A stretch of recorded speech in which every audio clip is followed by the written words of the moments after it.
Baik, Ayah Bunda, ini karena waktu sudah menunjukkan pukul 9 ya, seperti yang sudah dijadwalkan, dan karena hari ini juga adalah hari Jumat, kebetulan nanti Kak Eka mau Jumatan juga, jadi saya akan memulai saja acara di hari ini.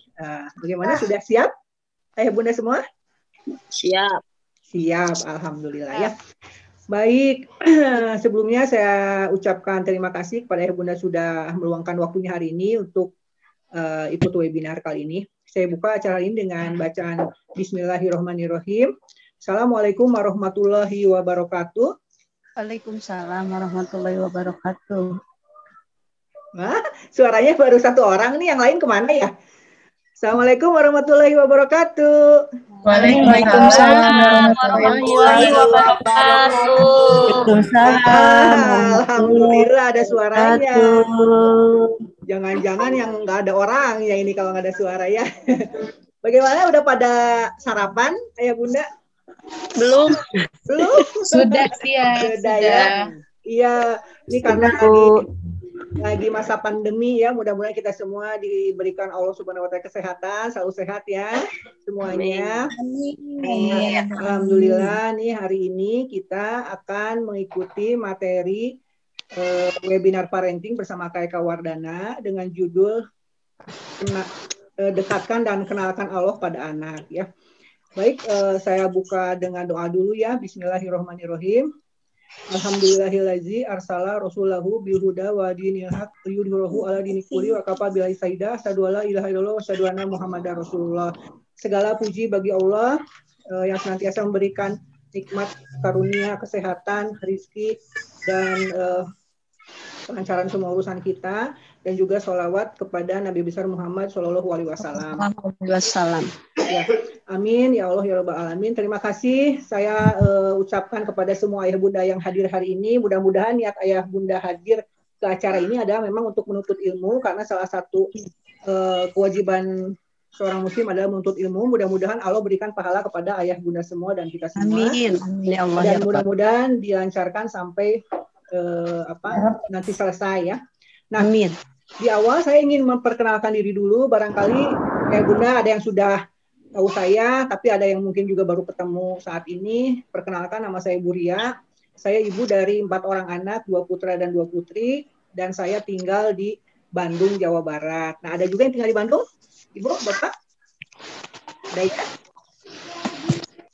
Ya, kalau saya lihat dari peserta, alhamdulillah ini dari Kalimantan juga ada, dari Sumatera ada, dari Sulawesi ada, dari seluruh Indonesia, alhamdulillah. Yang sudah gabung di WhatsApp itu ada 360-an orang yang daftar. Ya, mudah-mudahan ini mungkin nanti yang gabungnya sedikit-sedikit ya gabung. Nah, kemudian juga saya ingin memperkenalkan sedikit kepada Ibu Bapak sebelum mulai acara, sembari menunggu peserta yang lain ya. Ini mengenalkan dulu siapa itu Kak Eka Wardana dan beliau itu kegiatannya seperti apa. Seperti yang mungkin tadi ayah bunda lihat di profil sebelum Zoom ini dimulai. Jadi Kak Eka Wardana ini adalah seorang penulis buku yang sudah aktif, menulis lebih dari 490 judul buku anak. Kemudian beliau ini juga adalah pembicara parenting, sering mengisi acara untuk orang tua, mengisi acara untuk guru-guru, juga mengisi kegiatan workshop untuk anak-anak juga. Ya, sebentar Bunda bisa di-mute dulu. Ya. Baik. Nah, kemudian juga KK ini adalah owner dari Rumah Pensi Publisher. Jadi Rumah Pensi Publisher ini ayah bunda adalah merupakan publisher buku-buku anak, kemudian juga bergerak di bidang kursus kreativitas. Jadi ada kursus kreativitas menggambar, membuat komik, menulis fiksi, membuat craft, dan mendongeng. Jadi di mana nanti bila mana ayah bunda mau berkolaborasi dengan Rumah Pensil, silakan nanti bisa menghubungi tim kami ya, seperti itu. Nah, ya bunda, kenapa kita sangat penting membahas materi hari ini mengenai kenalkan anak dan dekatkan anak dengan Allah ini penting sekali. Karena apa? Karena kita seringkali lihat fenomena di masyarakat kita bahwa terutama di medsos ya, kebanyakan tuh remaja kita atau anak-anak maupun orang tua, mungkin ibu, ayah, itu sering banget tuh kalau ada masalah apa-apa, misal ini ya contoh kasus, kalau apa ada masalah, lagi galau gitu ya, ibu-ibu kan suka galau ya, curhatnya itu kemana ibu-ibu? Biasanya? Siapa itu? Ibu-ibu kalau galau curhatnya kemana Bu? Ke Allah. Ke Allah, benar Bu? Insya Allah. Alhamdulillah ya. Jadi lebih baik kalau curhat galau itu ke Allah. Nah, saya masih melihat fenomena yang sebagian orang mungkin kalau curhat itu suka di medsos, suka kirim di IG, di TikTok, gitu kan. Nah, jangan salah karena orang-orang itu biasanya dengerin curhatan kita itu bukannya mau menyelesaikan masalah ibu-ibu, bapak, tapi biasanya cuma pengen kepo doang nih, gitu ya.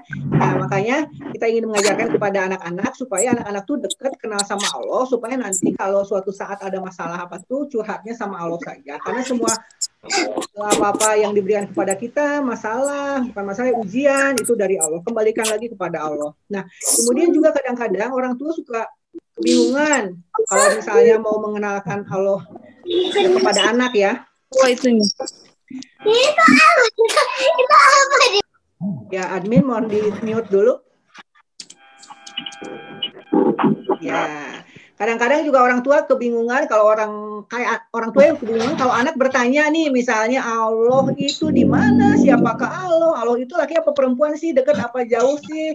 Allah itu tinggalnya di mana dan Allah itu adil tuh kayak gimana sih? Allah itu penyayang itu kayak gimana sih? Nah, nanti mungkin Kak akan memberikan tipsnya bagaimana caranya orang tua memberikan cara-caranya kepada anak supaya anak dari kecil sudah mengenal Allah dan dekat dengan Allah. Seperti itu. Baik, Ayah Bunda, terakhir dari saya bahwa acara ini akan dimulai sebentar lagi dan diakhiri jam 11. Setelah itu, sebelum diakhiri nanti akan ada sesi tanya jawab dulu ya, dan ada sesi door prize juga. Jadi Ayah Bunda jangan kemana-mana dulu karena di akhir saya akan mengumumkan siapa yang nanti pemenang yang akan mendapatkan door prize. Nah, itu mungkin dari saya prolognya karena waktunya sudah maju 7 menit ya. Jadi saya akan persilahkan kepada Kak Eka. Sekali lagi saya mohon Ayah Bunda selama Kak Eka memberikan materi tolong di mute dulu ya.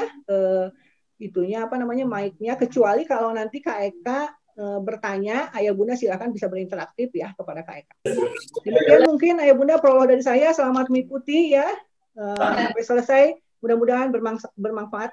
Assalamualaikum warahmatullahi wabarakatuh. Oh, sebentar Kak Eka. Ibu. Sebentar, saya suka lupa nih, boleh difoto dulu dong, dilihat dulu videonya sebentar aja. Buat ini ya, Kak Eka ada dokumentasi. Boleh ya? Dibuka dulu videonya sebentar.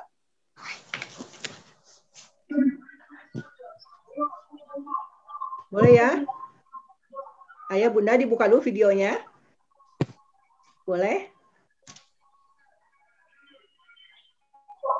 Ya. Bunda Tati, Bunda Emi, Bunda Yulianti, Bunda Sri, Bunda Susi, Bunda Ari, boleh dibuka, Bunda Heni. Oke, makasih. Oh iya, ada Ayah juga nih. Video lagi nggak enak badan ya Bun. Oh iya, nggak apa-apa, Masya Allah. Aduh, masih sempet ini juga nih, Bunda. Ya, ini sambil senderan ini mendengarkan. Ya, jadi baik, maaf. Ya, nggak apa-apa. Baik ya, Bunda. Mohon, mangga. Oke, saya foto dulu ya. Yang slide 1 dulu, mohon maaf nih. 1, 2, 3. Oke, slide kedua ya.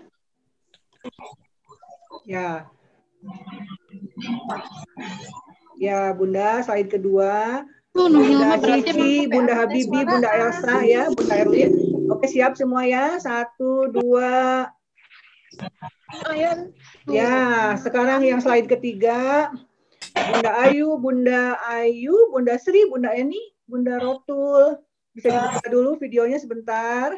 Bunda Hati, Bunda Imas, Bunda Santi. Ya.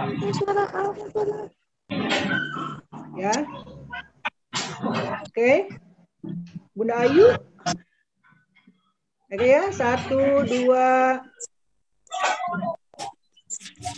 3. Ya, baik cukup. Terima kasih untuk semuanya ya. Baik, kita akan mulai saja acara webinar Kenal dan Dekatkan Anak kepada Allah. Kita baca basmalah bersama-sama. Bismillahirrahmanirrahim. Ya, silakan Kak Eka untuk masuk dan memulai memberikan materi. Terima kasih. Bismillahirrahmanirrahim. Pada yang saya hormati, Ibu admin dan bunda-bunda semua, para peserta, dan saya katanya juga tadi ada ayah ya, Masya Allah. Assalamualaikum warahmatullahi wabarakatuh.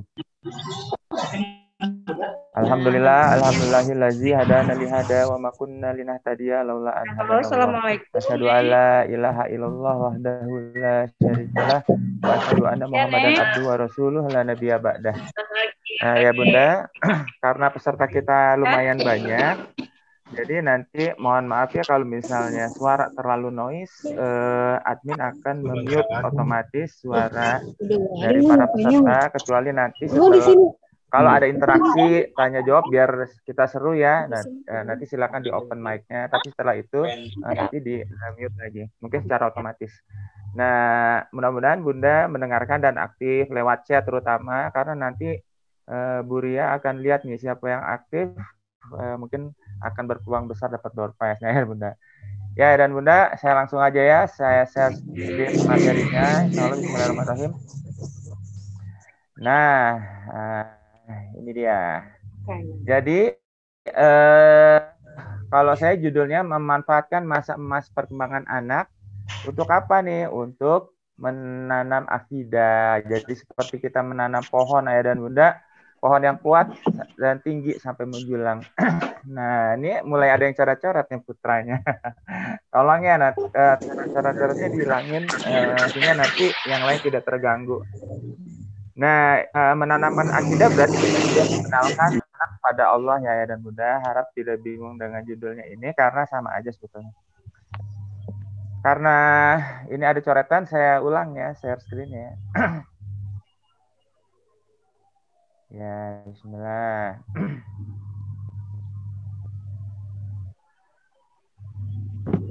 Nah, ini profil saya tadi udah dibacakan sekilas. Nah, sekarang saya pengen interaksi nih di awal-awal supaya ngantuknya hilang. Yang tadi belum makan juga lapornya lupa dulu sementara ya. Silakan jawab dulu nih. Belajar paling efektif adalah belajar dalam keadaan apa nih Bunda? Silakan. Keadaan senang. Waktu 10 detik. Keadaan senang. Dalam keadaan senang. Keadaan yang ya, ada lagi yang lain? Keadaan anak sedang baik. Masya Allah. Ya. Oke, benar Bunda semua. Jadi belajar paling efektif adalah belajar dalam keadaan menyenangkan. Jadi kalau kita mau ngajar anak, mengajarkan anak mengenalkan Allah dan sebagainya, jangan diomelin dulu, jangan dalam keadaan marah-marah dulu, tapi bikin dulu keadaan menyenangkan, baru setelah itu kita cerita Allah itu siapa, Allah itu ada di mana dan sebagainya. Jadi anak akan mendengerin dengan senang dan efektif masuknya. Nah, lalu yang pertanyaan yang kedua, ada sebuah pohon yang sangat berbahaya. Nih ada ayah dan Bunda. Saking berbahayanya, kalau kita berteduh di bawahnya 5 menit aja kita bisa meninggal loh. Nah, pohon apakah itu? Ayo, ini bukan bohong loh ya, pohonnya beneran. Ayo, ada yang bisa jawab, pohon apakah itu? Kalau anak-anak jawabannya pasti macam-macam nih, ya kan? Ada pohon mau tumbang kah? Ada pohon apalah segala macam ya. Nah, kalau ayah Bunda, jawabannya apa nih? Pohon yang sangat berbahaya adalah pohon?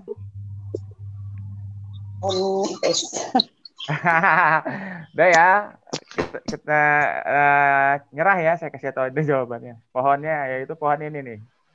Pohon apa nih? Pohon teratai. Bayangin ya kan, kalau kita berteduh di bawahnya 5 menit, kita pasti mati. Bener nggak sih?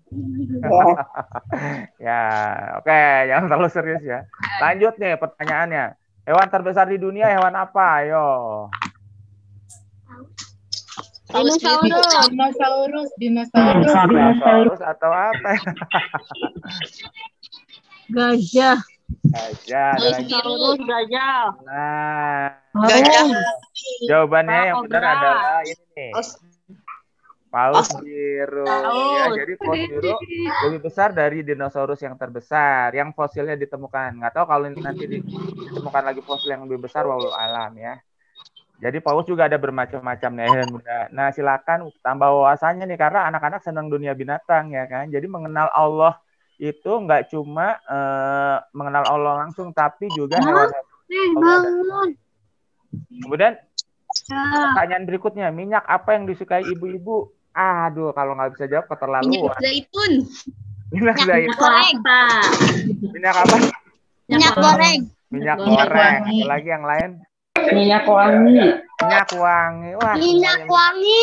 minyak-minyak yang disukai ibu-ibu ya.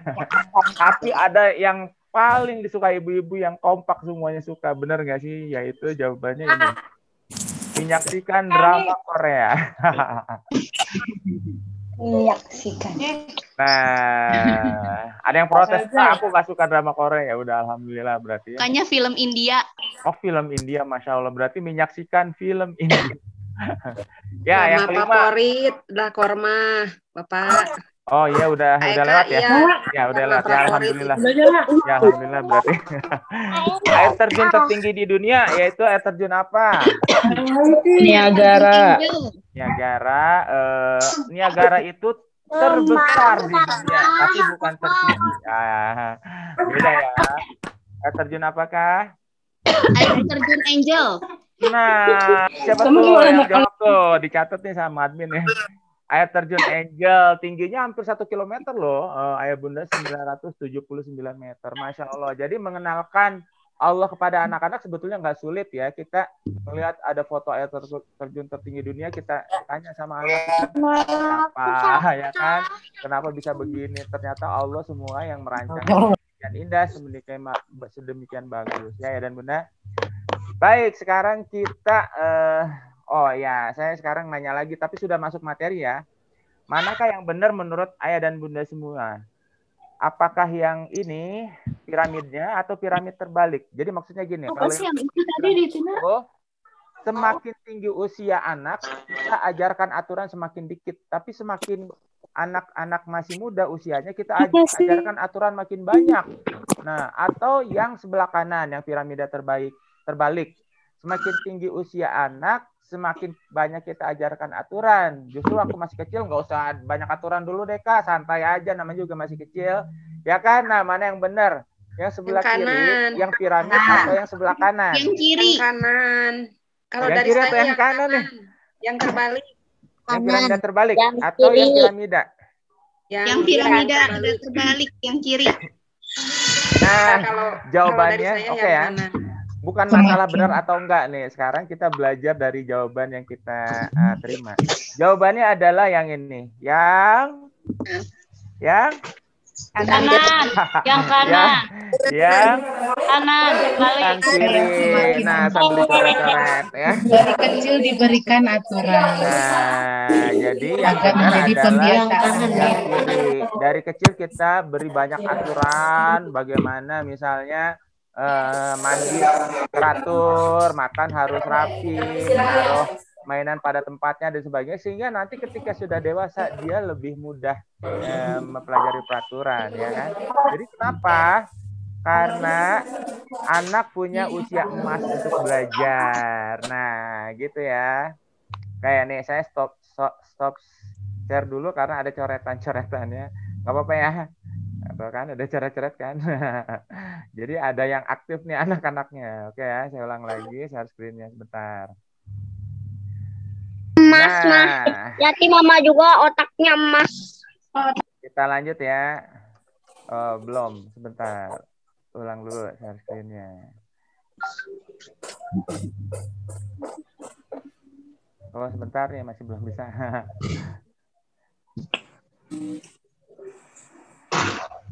Nah ya, tadi sampai di sini ya. Sampai di sini ya. Nah, dan Bunda, jadi ini usia balita, ya kan? diajarkan banyak peraturan. Kemudian anak-anak awal tuh usia 2 sampai sekitar 6 tahun ya. Lalu anak-anak akhir itu antara 6 sampai 13 tahun, lalu masuk ke masa remaja. Nah, mengajar peraturan yang baik itu seperti berbentuk piramid. Jadi ajarkan banyak di waktu kecil agar tidak perlu repot di saat besar, ayah dan bunda. Nah, jadi usia emas itu titik-titik dan cepat bertitik-titik. Siapa yang bisa ngisi titik-titik di sini? Usia emas itu apa? Dan cepat berapa? Usia emas itu terbatas dan cepat berlalu atau berakhir. Jadi harusnya kita manfaatkan sebaik mungkin ya ayah dan bunda. Sekarang pertanyaannya, usia emas itu sampai umur berapa kak? Oke, kita lanjut ya. Apa itu usia emas perkembangan anak? Kak, usia emas sampai 7 tahun. Ada 2 sudut pandang. Oke ya, kita lihat dulu ya. Pertama, sudut pandang psikologi, dan yang kedua sudut pandang Islam. Nah, pertanyaannya, Kak, kalau gitu sudut pandang psikologi dan Islam bertentangan nggak sih? Alhamdulillah ya bunda, tidak bertentangan. Malah sudut pandang psikologi dan Islam tentang perkembangan usia emas ini saling melengkapi. Ya, keren ya. Nah, sekarang kita lihat ya, tadi kan ada 2 sudut pandang tentang usia emas, menurut psikologi dan menurut Islam.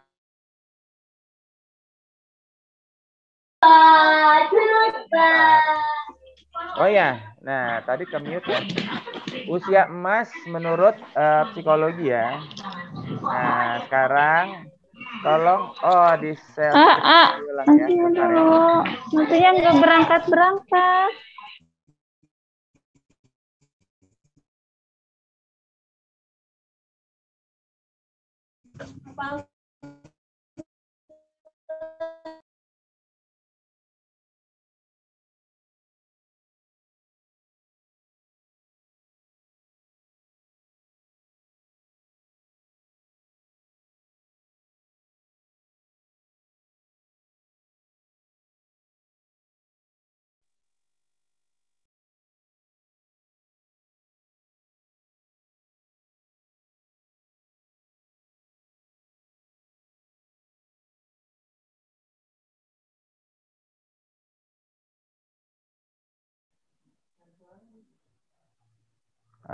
Saya ulang ya, share screen-nya karena tadi ke mute, ada di pengaturan mute lagi. Sebentar ya.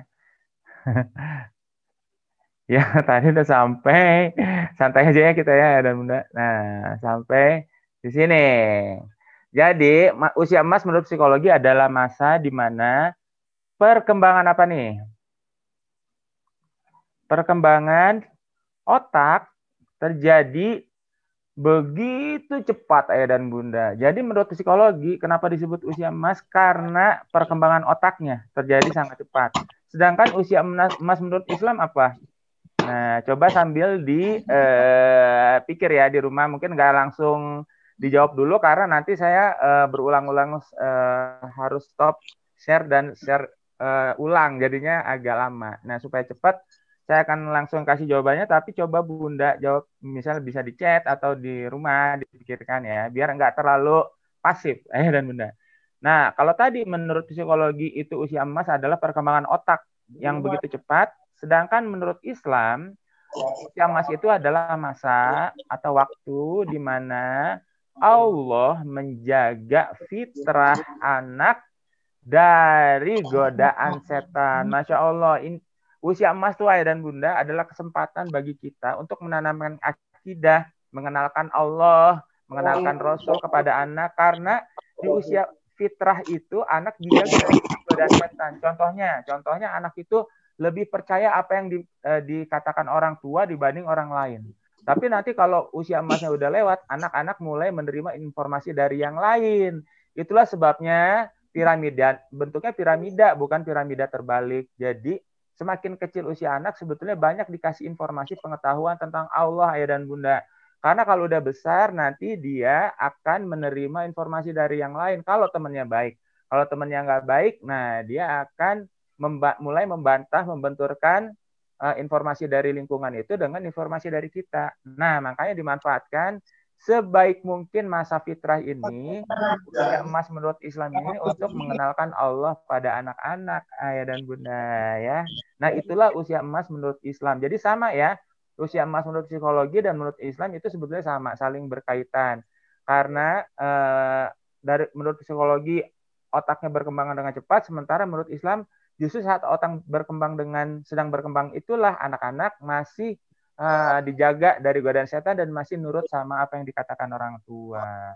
Nah, contohnya ini nih, ada guru TK di zaman dulu ya, waktu zaman saya belum lahir, waktu masih ada partai yang namanya Partai Komunis Indonesia. Nah, PKI ini meminta guru TK untuk mengajarkan pada anak-anak yang masih fitrah itu bahwa Tuhan itu tidak ada. Contohnya gini, Bu Guru bilang ke anak-anak, coba anak-anak tutup matanya. Nah, anak-anak kan tutup mata. Ini wawasan aja ya. Nah, ketika anak-anak tutup mata, Bu Guru bilang, ayo semuanya bilang, Tuhan, aku minta pensil. Nah, anak-anak pada bilang kan, mengikuti, Tuhan, aku minta pensil. Nah, setelah itu Bu Guru bilang, coba buka matanya. Setelah anak-anak membuka mata, kan pensilnya nggak ada kan di depannya. Nah, Bu Guru nanya, ada nggak pensilnya? Nggak ada, Bu. Kalau gitu Bu Guru tanya, Tuhan itu ada atau enggak? Nah, anak-anak mulai bingung kan, ya kan?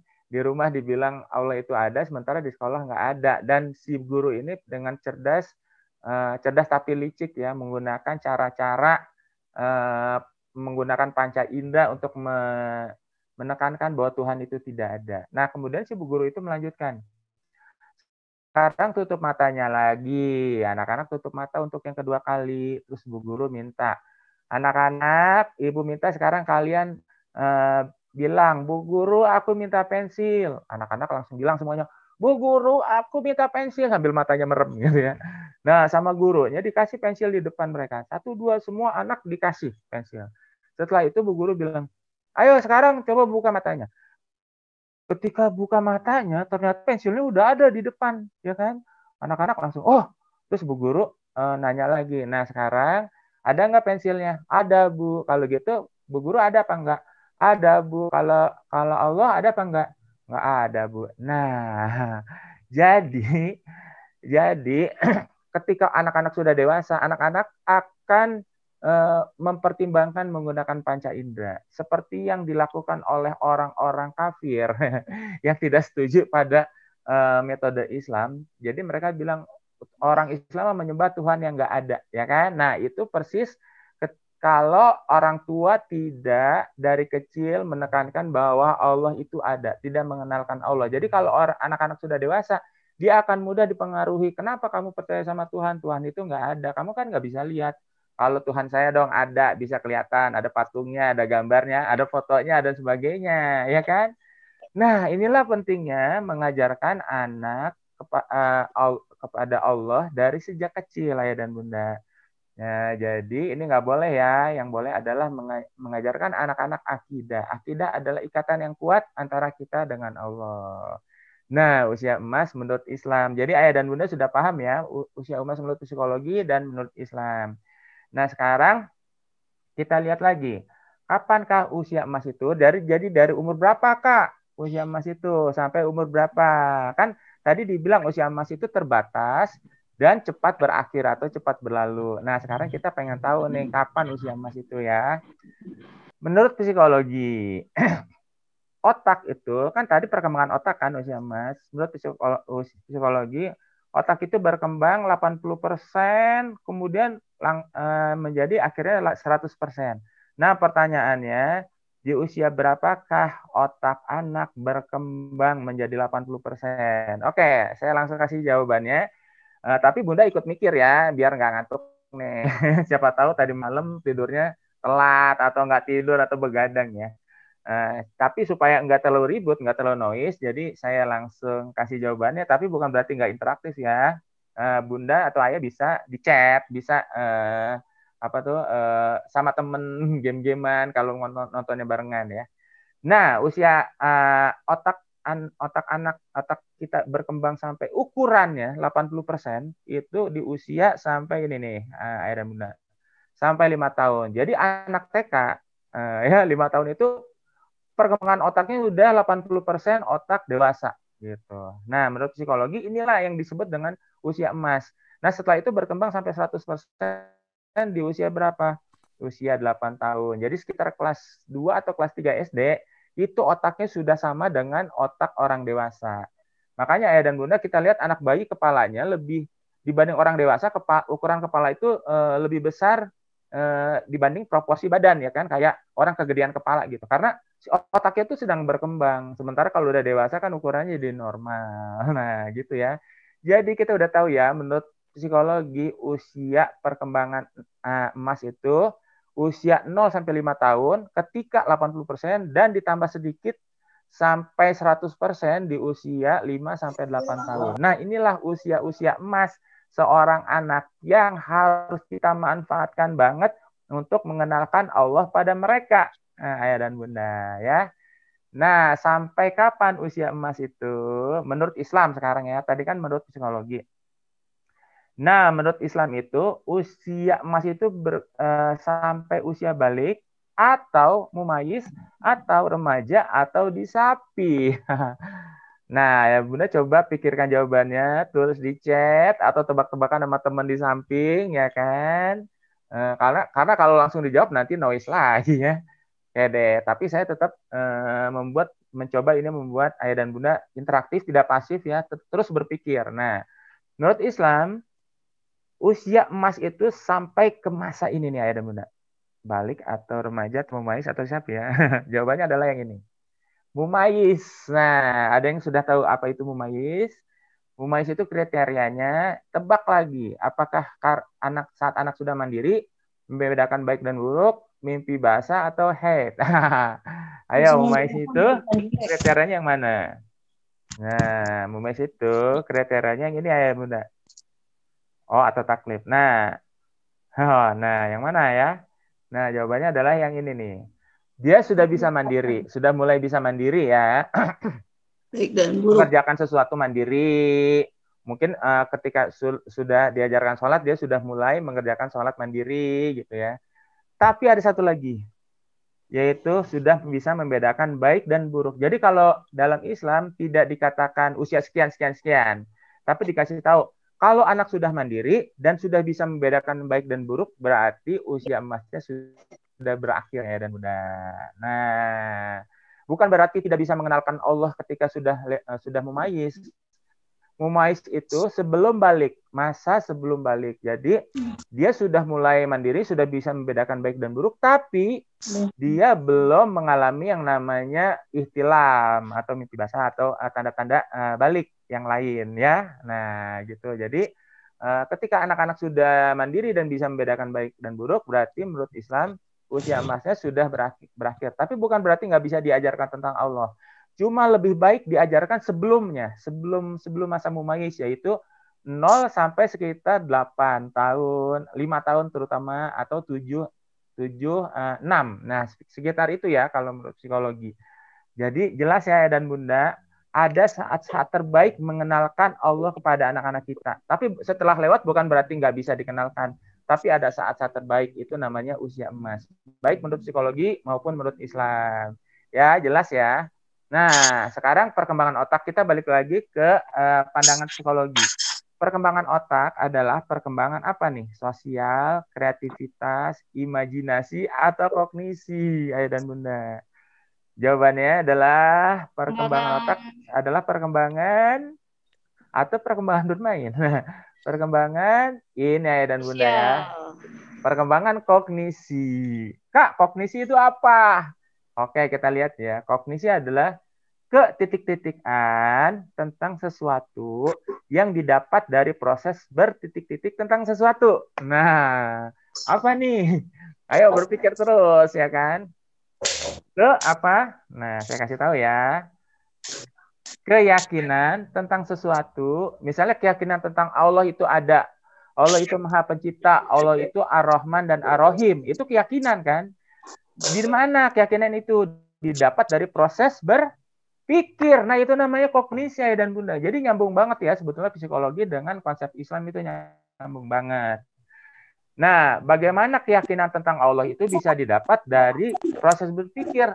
Kita ajak anak-anak kita ya dan Bunda melihat alam. Gitu. Saya udah nulis bukunya ya, misalnya tentang hewan-hewan yang hidup paling lama atau hewan yang usianya paling singkat. Nah, apakah hewan itu? Nah, itu sudah saya tulis bukunya. Atau misalnya gini, hewan dengan yang kemampuan terbangnya paling tinggi dan hewan yang bisa berenang atau hidup di dalam laut yang paling dalam. Nah, ketika membicarakan hewan-hewan seperti itu, anak diajak berpikir bahwa ini diciptakan. Dan siapa penciptanya adalah Allah, ya kan? Kalau nggak percaya, nak, kamu lihat ada kue kan, ya kan? Ah, iya Bunda, aku senang kue itu. Nah, menurut kamu kue itu ada yang bikin nggak? Ada Bunda. Gitu kan. Siapa yang bikin? Ya koki, ya kan? Atau Bunda yang bikin, atau kakak yang bikin. Nah, nggak mungkin kan kue itu ada tiba-tiba, ya kan? Tiba-tiba dari nggak ada, tiba-tiba jadi ada. Mungkin nggak? Nggak mungkin, Bunda. Nah, ketika sudah berpikir seperti itu, ajak berpikir ke alam. Jadi misalnya nih ada buku ya tentang hewan yang ikan yang paling kecil yang ukurannya sebesar kuku kita, ya kan? Nah, mungkin nggak hewan ini begitu aja ada, dari nggak ada jadi ada? Mungkin nggak? Nggak mungkin, Bunda. Pasti ada yang ciptain siapa? Allah. Allah itu berarti hebat nggak? Hebat banget, Bunda. Nah, kayak gitu. Nah, itu namanya kognisi, Ayah dan Bunda. Kognisi itu keyakinan dari proses berpikir, ya. Nah, kayak gitu. Jadi, itu kaitannya dengan perkembangan otak. Ketika otak anak sedang berkembang, ini benar-benar keyakinan ini dimanfaatkan banget, Ayah dan Bunda. Benar-benar. Karena kalau nanti sudah lewat, sudah mumayyiz, kalau menurut Islam itu nanti dia akan berpikir sendiri, ya. Sudah nggak bisa langsung lagi dicekokin kayak dulu. Nah, gitu, Ayah dan Bunda. Wah, susah amat definisi kognisinya. Jadi ingat aja kognisi itu kemampuan berpikir ya. Tapi jangan bilang-bilang sama yang lain. Usahakan maksudnya definisinya sama dengan yang tadi, yaitu keyakinan yang didapat dari proses berpikir. Tapi kalau misalnya susah ya udah ingat aja kemampuan berpikir gitu aja deh ya, kognisi itu.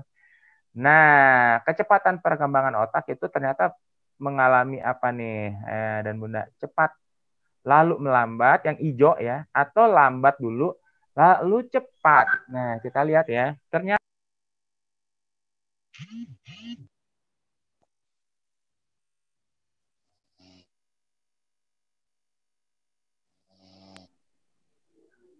saya ulang lagi ya share-nya. Usia 80%. Bentar. Nggak apa-apa ya, santai aja ya. Nah. Tadi itu sampai di sini nih Ayah dan Bunda. Nah, sampai di sini. Ya, 80% itu dan ukuran otak sampai 100%. 80% itu tadi udah dikasih tahu 5 tahun dan 100% berapa tadi? 8 tahun ya. Jadi nah di sini ada masa emas. Masa emasnya 0 sampai 5 tahun. Jadi kita nanti akan sedikit fokus ke sini ya, ke masa emas ini. 0 sampai 8 tahun juga sebetulnya masa emas, tapi yang 24 karatnya adalah 0 sampai 5 tahun nih Ayah dan Bunda. Jadi kecepatan perkembangan otak anak itu mengalami perlambatan ya.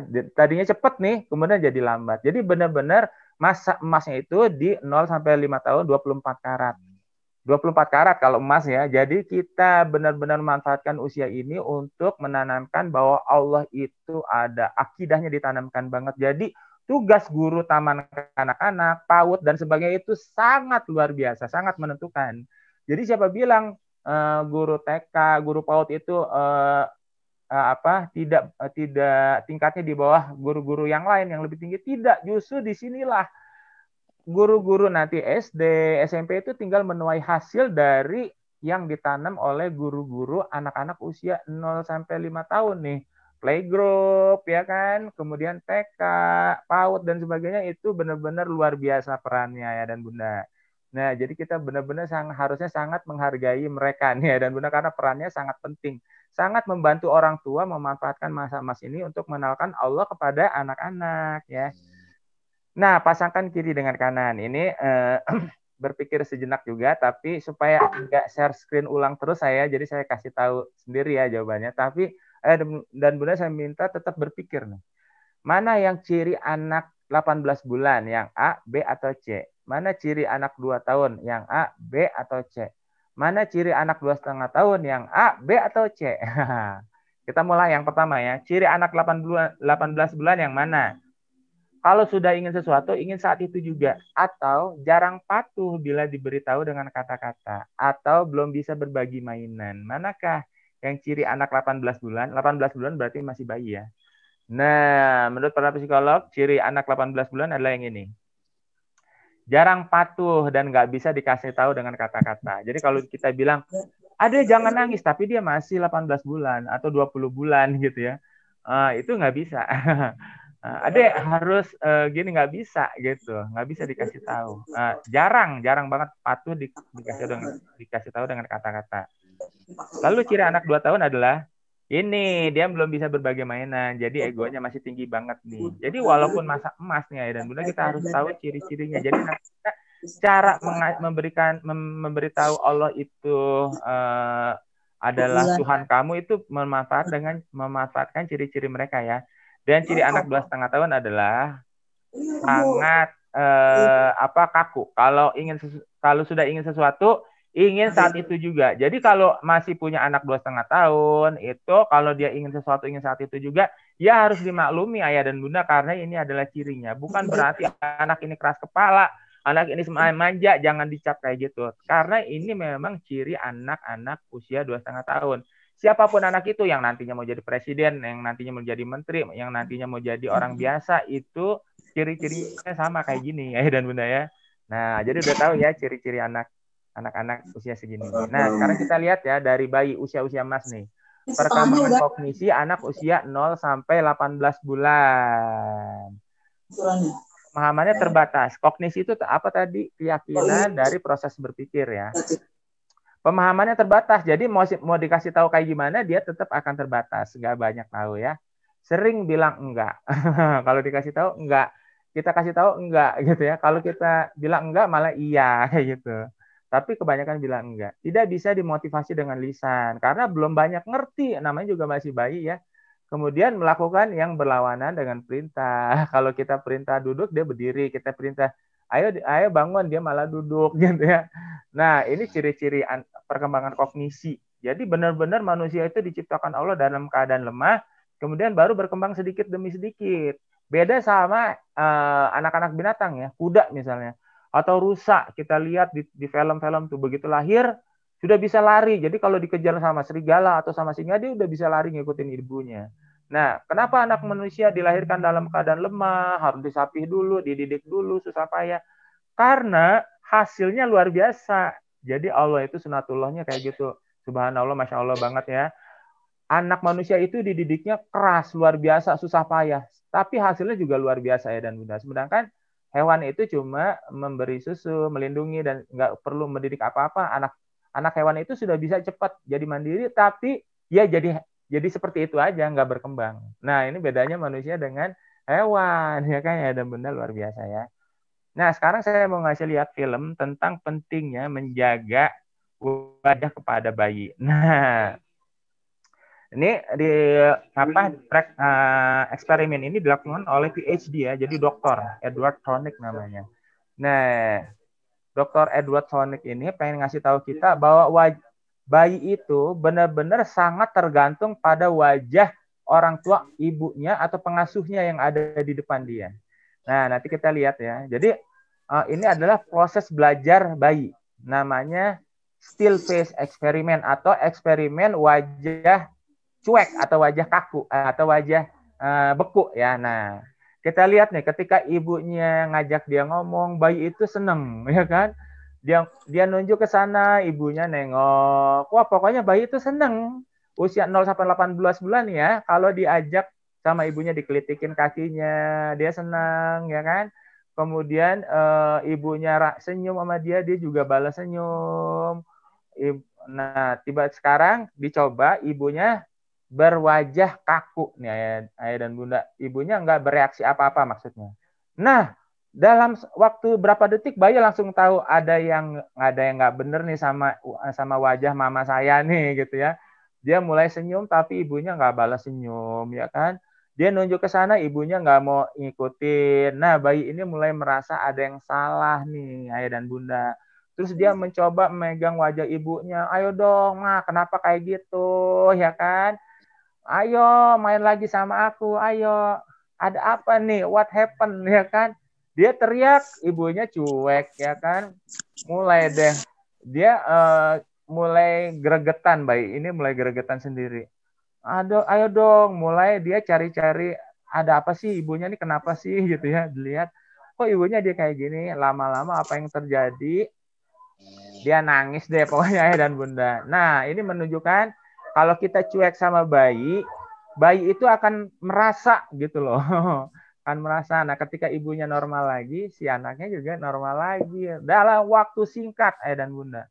Nggak sampai semenit 2 menit. Nah, jadi menurut dokter ini ada 3 reaksi orang tua, yaitu reaksi yang good atau yang baik, yaitu ketika anak bereaksi orang tua juga bereaksi, orang tua bereaksi anak bereaksi. Lalu ada yang bad. Bad itu ketika orang tua mencuekin bayi, tapi nggak lama kemudian orang tua balik lagi, kayak tadi lah ya gitu. Nah ada satu lagi yang ugly, ugly itu buruk artinya. Jadi ketika bayi itu dicuekin banget sama orang tuanya karena alasan sibuk apa segala macam nangis dicuekin. Jadi ada good, bad, dan ugly. Nah ini ciri perkembangan anak bayi ayah dan bunda ya. Jadi penting banget nih ngajak ngobrol bayi. Nah sebelum kita nanti mengenalkan Allah sama dia ketika sudah mulai dewasa, jalin dulu komunikasi yang baik dengan anak, dengan bayi, ya kan? Lihat wajahnya, main dan sebagainya, gitu ayah dan bunda, ya luar biasa ya. Nah jadi bagaimana memanfaatkan masa emas usia 0 sampai 18 bulan? Kan tadi ada salah satu cirinya yaitu tidak bisa dimotivasi lisan. Maka nomor 1, nah nanti kita akan kumpulkan berapa poin yang hal-hal yang bisa kita lakukan untuk memanfaatkan masa emas, terutama nanti akhirnya adalah mengenalkan Allah kepada anak-anak. Nah, nomor 1 adalah memanfaatkan komunikasi apa? Karena lisan nggak bisa, jadi kita memanfaatkan komunikasi yang bukan lisan, yaitu apa? Yaitu ayah dan bunda. Nah, saya langsung kasih tahu ya, yaitu dengan memanfaatkan komunikasi visual. Visual itu lewat penglihatan. Tadi eksperimen yang tadi anak itu ngelihat ibunya ya kan dari penglihatan dulu. Nah, caranya gimana? Caranya adalah dengan menatap wajah bayi, beri perhatian penuh, ulangi ucapannya. Bayi bilang gaga, kita bilang gaga juga dan sebagainya. Sentuh secara halus ya, kemudian dipeluk, banyak bacakan cerita dengan intonasi lembut. Nah, ceritanya misalnya nah nggak apa-apa anak itu nggak akan mengerti dulu apa yang kita ceritakan. Yang anak ngerti adalah suaranya itu lembut atau enggak. Kalau suaranya kasar atau keras walaupun ceritanya baik, misalnya kisah tentang Nabi Nuh dan sebagainya, tapi anak akan nggak suka dan akan terganggu perkembangannya. Tapi kalau ceritanya baik, intonasinya baik, nah anak akan menerima. Nah itu cara memanfaatkan perkembangan usia bayi ya. Kita lanjut ya. Sekarang perkembangan di atasnya 2 sampai 2,5 tahun, berarti sudah lewat masa bayi ya. Perkembangannya apa saja? Kemampuan berbahasanya telah berkembang nih, dia udah mulai bisa ngomong sedikit-sedikit. Mulai berkegiatan rutin. Jadi kalau misalnya mandi setiap pagi dia udah tahu, oh kalau jam segini pasti mandi nih ya kan. Atau makan pagi, nah jam segini pasti waktunya makan gitu ya, mulai rutin. Kemudian tapi anak-anak ini tetap antusias dan energetik. Jadi benar-benar senang gerak, ceria gitu ya, apa aja dipegang, digoyang-goyang, ditarik-tarik dan sebagainya. Kemudian merasa segala sesuatu adalah milik dia. Jadi nggak usah khawatir kalau dia kadang-kadang nggak mau ngembaliin mainan punya temennya, karena dia merasa itu adalah milik dia, karena dia juga belum mengerti bahwa ini adalah milik orang lain gitu ya dan bunda. Kemudian bersikap kaku. Nah, bersikap kakunya kayak gimana nih? Bersikap kakunya coba ya disusun dulu huruf-huruf ini menjadi kalimat. Nah, Jadi sifat kaku pada anak usia 2 tahun, 2,5 tahun, seperti yang tadi udah saya sampaikan. Kalau sudah mau sesuatu sangat sulit ditawar. Jadi kalau udah mau itu mah gitu, maunya itu udah sulit ditawar. Itu adalah karakter anak 2,5 tahun. Bukan berarti anaknya keras kepala, sekali lagi. Bukan berarti anak ini akan tumbuh menjadi anak yang rewel, manja, dan sebagainya. Tapi ini adalah karakter. Beda lagi kalau usianya udah 6 tahun masih kayak gini ya berarti, nah ini baru kelihatan karakternya, karakter yang tidak bagus ya dan benar. Tapi kalau anak usia 2,5 tahun ya memang maunya kayak gini gitu, memang seperti ini. Nah, jadi bagaimana memanfaatkan anak usia 2 sampai 2,5 tahun ini kan tadi antusias dan energetik ya. Berarti yang nomor 2, kalau tadi kan nomor 1 pada anak 0 sampai 18 bulan kita manfaatkan komunikasi secara visual. Sekarang yang nomor 2, imbangi antusias dan energi anak. Nah, jadi ayah dan bunda, ini benar-benar tugas orang tua. Saya pesankan banget karena saya ngelihat fenomena yang ada sekarang itu, ketika 2 orang tua ini kerja, kalau ibu melahirkan itu kan paling masa cutinya berapa bulan ya, mungkin 2 bulan lah gitu ya. Setelah itu kan harus kerja lagi. Sementara anak itu terus tumbuh dan berkembang, ya kan? Nah, ketika anak udah umur 2 sampai 2,5 tahun itu banyak orang kita menitipkan anak itu pada orang tua kita, ya kan? Karena aku kerja nih gitu ya. Sementara kita untuk bayar pengasuh dan sebagainya nggak ada dananya lah, atau pengasuh susah dicari dan sebagainya. Nah, ini hati-hati karena anak 2 sampai 2,5 tahun ini sedang lagi aktif-aktifnya bergerak. Nah, kalau kita titipkan pada neneknya, apakah neneknya bisa ngimbangin? Ya tentu saja nggak bisa, ya kan? Karena udah usia, kemampuan terbatas, mungkin ada yang sakit dan sebagainya. Jadi hati-hati ya dan bunda. Benar-benar anak 2 sampai 2,5 tahun ini memerlukan perhatian kita ya. Kemudian kemampuan berbahasanya telah berkembang. Jadi apa yang bisa kita manfaatkan? Nomor 3 ya dan bunda, yaitu mengajak banyak bicara dan mulai bacakan buku cerita ya dan bunda ya. Nah, jadi mulai anak segini diajak ngomong, apa aja deh, pokoknya dia ngomong. Dari ajak ngomong itu anak akan tahu, oh ini katanya ini. Oh, aku kalau mau ini bilangnya kayak gini. Dan mulai banyak dibacakan buku cerita, gitu ya dan bunda. Karena dari buku cerita itu dia akan belajar banyak kosakata. Lalu mulai berkegiatan rutin kan. Nah, kalau gitu yang keempat yaitu ajarkan kebiasaan rutin dan disiplin pada anak. Mulai deh usia segini dia akan melihat ketika azan itu orang tuanya sholat ya kan, pakai pakaian sholat, jadi mulai kelihatan tuh gitu. Jadi dari kebiasaan rutin dan disiplin ini ngelihat orang tuanya sholat, sedikit demi sedikit anak-anak akan melihat apa yang dilakukan. Nanti kita bisa kasih tahu ini adalah sholat itu menyembah Allah. Persis ketika saya ingat kisah sirah ketika Ali bin Abi Thalib itu masuk Islam. Kenapa? Karena melihat Rasulullah SAW dan Bunda Khadijah itu sholat, ya kan? Ali melihat dan bertanya, kalian menyembah kepada siapa? Nah, dari kegiatan-kegiatan yang dilihat rutin anak ini, anak akan mudah nanti dikenalkan kepada Allah, ya. Jadi sudah ada 4 hal nih. Lalu kita lanjut ya ke perkembangan kognisi anak usia 3 sampai 3,5 tahun. Mulai banyak kosakata, dia udah mulai bisa ngomong nih. Kalau tadi 2 sampai 2,5 tahun, anak itu banyak nangisnya, banyak bahkan terjadi tantrum dan sebagainya. Kenapa? Karena dia nggak bisa ngomong. Dia pengen ini tapi nggak bisa ngasih taunya, jadi akhirnya nangis karena dia kesel orang tuanya nggak ngerti. Nah, anak usia 3 sampai 3,5 tahun sudah mulai banyak kosakata. Jadi sudah mulai aku mau ini, dia sudah bisa ngomong kayak gitu ya, nggak dengan nangis lagi. Nah, lebih mudah bilang iya. Jadi kalau dikasih tahu ya, kamu mulai itu yuk, ayo sekarang cobain belajar pakai jilbab yuk gitu. Dia akan lebih mudah bilang iya. Kalau sebelumnya bilang enggak gitu ya. Jadi anak bayi enggak pakai hijab dulu masih belajar ya wajar karena dia banyak bilang enggak. Sementara usia 3 sampai 3,5 tahun banyak bilang iya nih ayah dan bunda. Kemudian tapi ada satu hal lagi yang penting yaitu dia minta perhatian dan gampang cemburu, apalagi kalau ada adeknya. Ibu saya pernah bilang waktu ibu saya baca buku, saya umur segini marah-marah, bukunya itu saya pukul-pukul, terus saya bilang buku ini nggak boleh sama ibu saya karena ibu saya punya saya gitu istilahnya.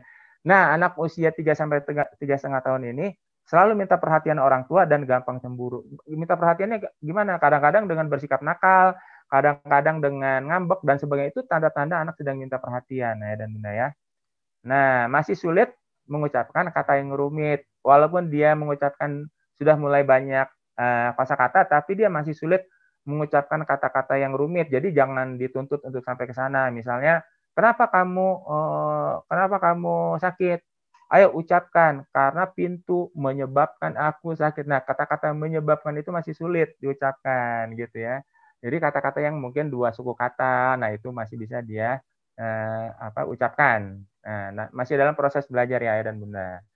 Nah, bagaimana memanfaatkannya? Tadi kan dia sifatnya minta perhatian dan gampang cemburu ya kan? Berarti yang kelima yang kita bisa lakukan adalah dalam masa emas adalah menunjukkan perhatian yang konstan. Konstan itu jangan lup-lup karena nanti jadinya bad. Yang tadi ya, bad. Jadi ada good, bad dan ugly ya. Yang bad itu kadang-kadang ngasih perhatian, kadang-kadang enggak gitu ya. Sementara yang good atau yang normal itu yang konstan. Jadi kalau anak minta perhatian ya kita perhatikan. Jangan kalau anak minta perhatian nanti gitu lagi sibuk. Nah, kalau gitu nanti jadinya kadang-kadang dikasih perhatian, kadang-kadang enggak. Lalu dengan menjaga komunikasi lisan, visual, dan fisik. Fisik itu maksudnya kadang-kadang digendong, dielus kepalanya gitu ya. Kemudian visual itu kita tatap matanya. Kalau ngomong sama dia, jangan kita kemana sambil ngomong sama dia. Nanti dia nggak akan terjaga kontak mata gitu. Nah, itu kurang perhatiannya berarti. Nah, untuk memanfaatkan perkembangannya, anak usia 3,5 tahun adalah dengan cara menunjukkan perhatian konstan, menjaga komunikasi lisan, visual, dan fisik. Nah, gitu ya dan bunda ya. Jadi nanti kalau sudah terjalin erat dengan orang tua, nanti kita akan lebih mudah mengenalkan Allah pada anak. Nah, ciri anak usia 4 tahun, imajinasinya sangat aktif, sering punya teman apa? Teman imajiner ya dan bunda. Jadi kadang-kadang dia punya teman imajiner yang nggak kita ngerti gitu. Nah, ini juga yang membuat anak seneng megang boneka gitu ya. Nah, insya Allah nanti saya akan kasih tahu alat bantunya. Rumah pensil itu punya boneka yang bisa bercerita. Nah, ini untuk memanfaatkan anak-anak usia segini bahwa dia punya teman imajiner ya. Nah, ingin tahu bagaimana sebuah benda bisa berfungsi. Jadi kenapa ini bisa diulik-ulik, dirusak-rusak, dibanting-banting. Nah, ini emang anak-anak usia seperti ini ya. Kemudian sulit membedakan antara kenyataan dan khayalan. Jadi kalau kita bercerita tentang Allah dan sebagainya, dia akan nerima. Kenapa? Karena dia tidak bisa membedakan mana yang gaib dan mana yang nyata. Jadi kalau di usia segini kita ceritakan tentang hantu, dia akan terima bahwa hantu itu nyata, padahal dia belum pernah melihat. Nah, di usia segini, kalau kita bilang Allah itu ada sedang memperhatikan engkau, nah dia akan terima walaupun dia nggak ngelihat Allah. Kalau kita kasih tahu nanti ya, kalau kamu sudah besar, malaikat akan turun di kanan dan kiri. Yang satu nyatat kebaikan, yang satu nyatat keburukan. Nah, dari usia ini udah ditanamkan, walaupun malaikat belum nyatet nih, kan masih belum balik ya kan. Nanti nyatetnya kalau udah balik. Tapi udah dikasih tahu dari sejak ini rukun iman itu kan yang Allah, malaikat, kitab ya kan. Nah, Rasul gitu. Walaupun anak nggak pernah ngelihat wajahnya Nabi Muhammad, kalau kita ceritain dia akan percaya.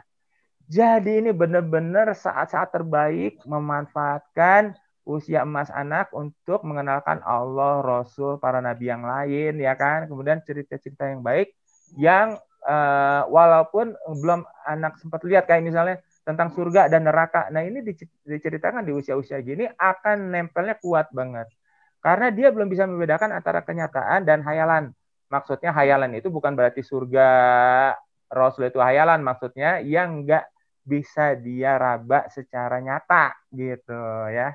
Jadi kalau hayalan aja dia percaya, misalnya hantu, naga, sihir dan sebagainya dia percaya, apalagi yang tidak hayalan yang nanti dia akan tahu bahwa itu ada, yaitu misalnya Allah, malaikat, Rasul dan sebagainya. Jadi benar-benar dimanfaatkan ya dan bunda. Bagaimana sekarang kita lanjut ya, perkembangan kognisi anak usia 4 sampai 4,5 tahun. Ini saya izin nyerocos terus ya karena waktunya terbatas hari Jumat gitu ya. Jadi jadi dengerin aja dulu ya. Kemudian anak usia 4 sampai 4,5 tahun itu mulai bisa mengenal konsep waktu dan ruang. Jadi ini sore.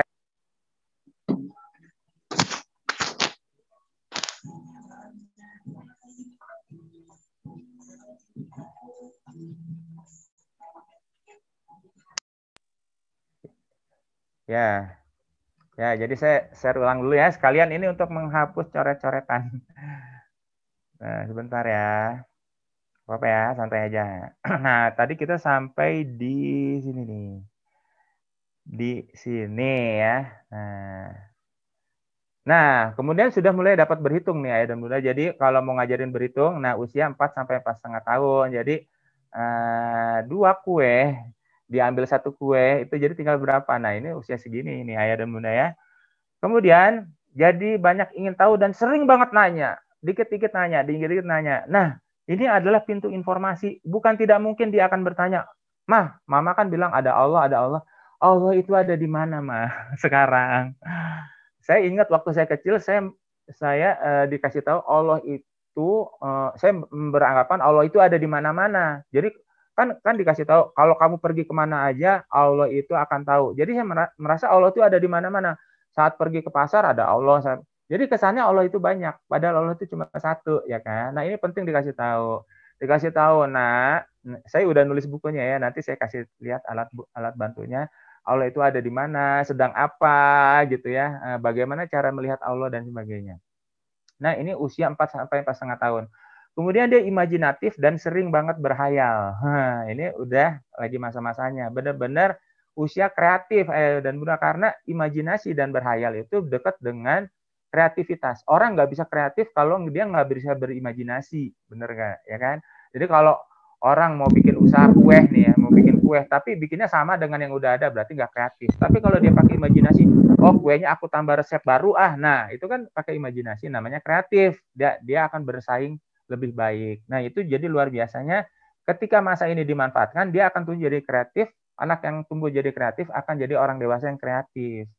Nah, mulai suka konsep baik dan buruk nih ayah dan bunda. Jadi kalau diceritain tentang kisah Nabi Muhammad dan Abu Lahab, anak akan tahu, oh Nabi Muhammad itu orangnya baik, Abu Lahab itu orangnya jahat. Nah, mulai mengenal konsep baik dan buruk di usia segini, 4 sampai 4,5 tahun. Allah itu baik, nah setan itu yang suka gangguin kita, nah itu yang jahatnya. Kamu nggak boleh takut sama setan, tapi takutnya sama Allah. Takut apa? Takut Allah nggak sayang sama kita. Bukan takut Allah itu karena Allah itu wujudnya menakutkan dan sebagainya, gitu ya. Tapi karena takut nggak disayang sama Allah, ya kan? Menerima konsep tentang Tuhan dan mulai rutin beribadah. Jadi ini luar biasa, usia 4 sampai 4,5 tahun itu mulai kita kenalkan tentang Allah. Allah itu yang tadi ada di mana, sedang apa sekarang. Apakah Allah setelah menciptakan alam semesta dan isinya ini langsung Allah itu santai, Allah itu lagi istirahat, Allah itu lagi tidur, atau lagi gimana gitu ya.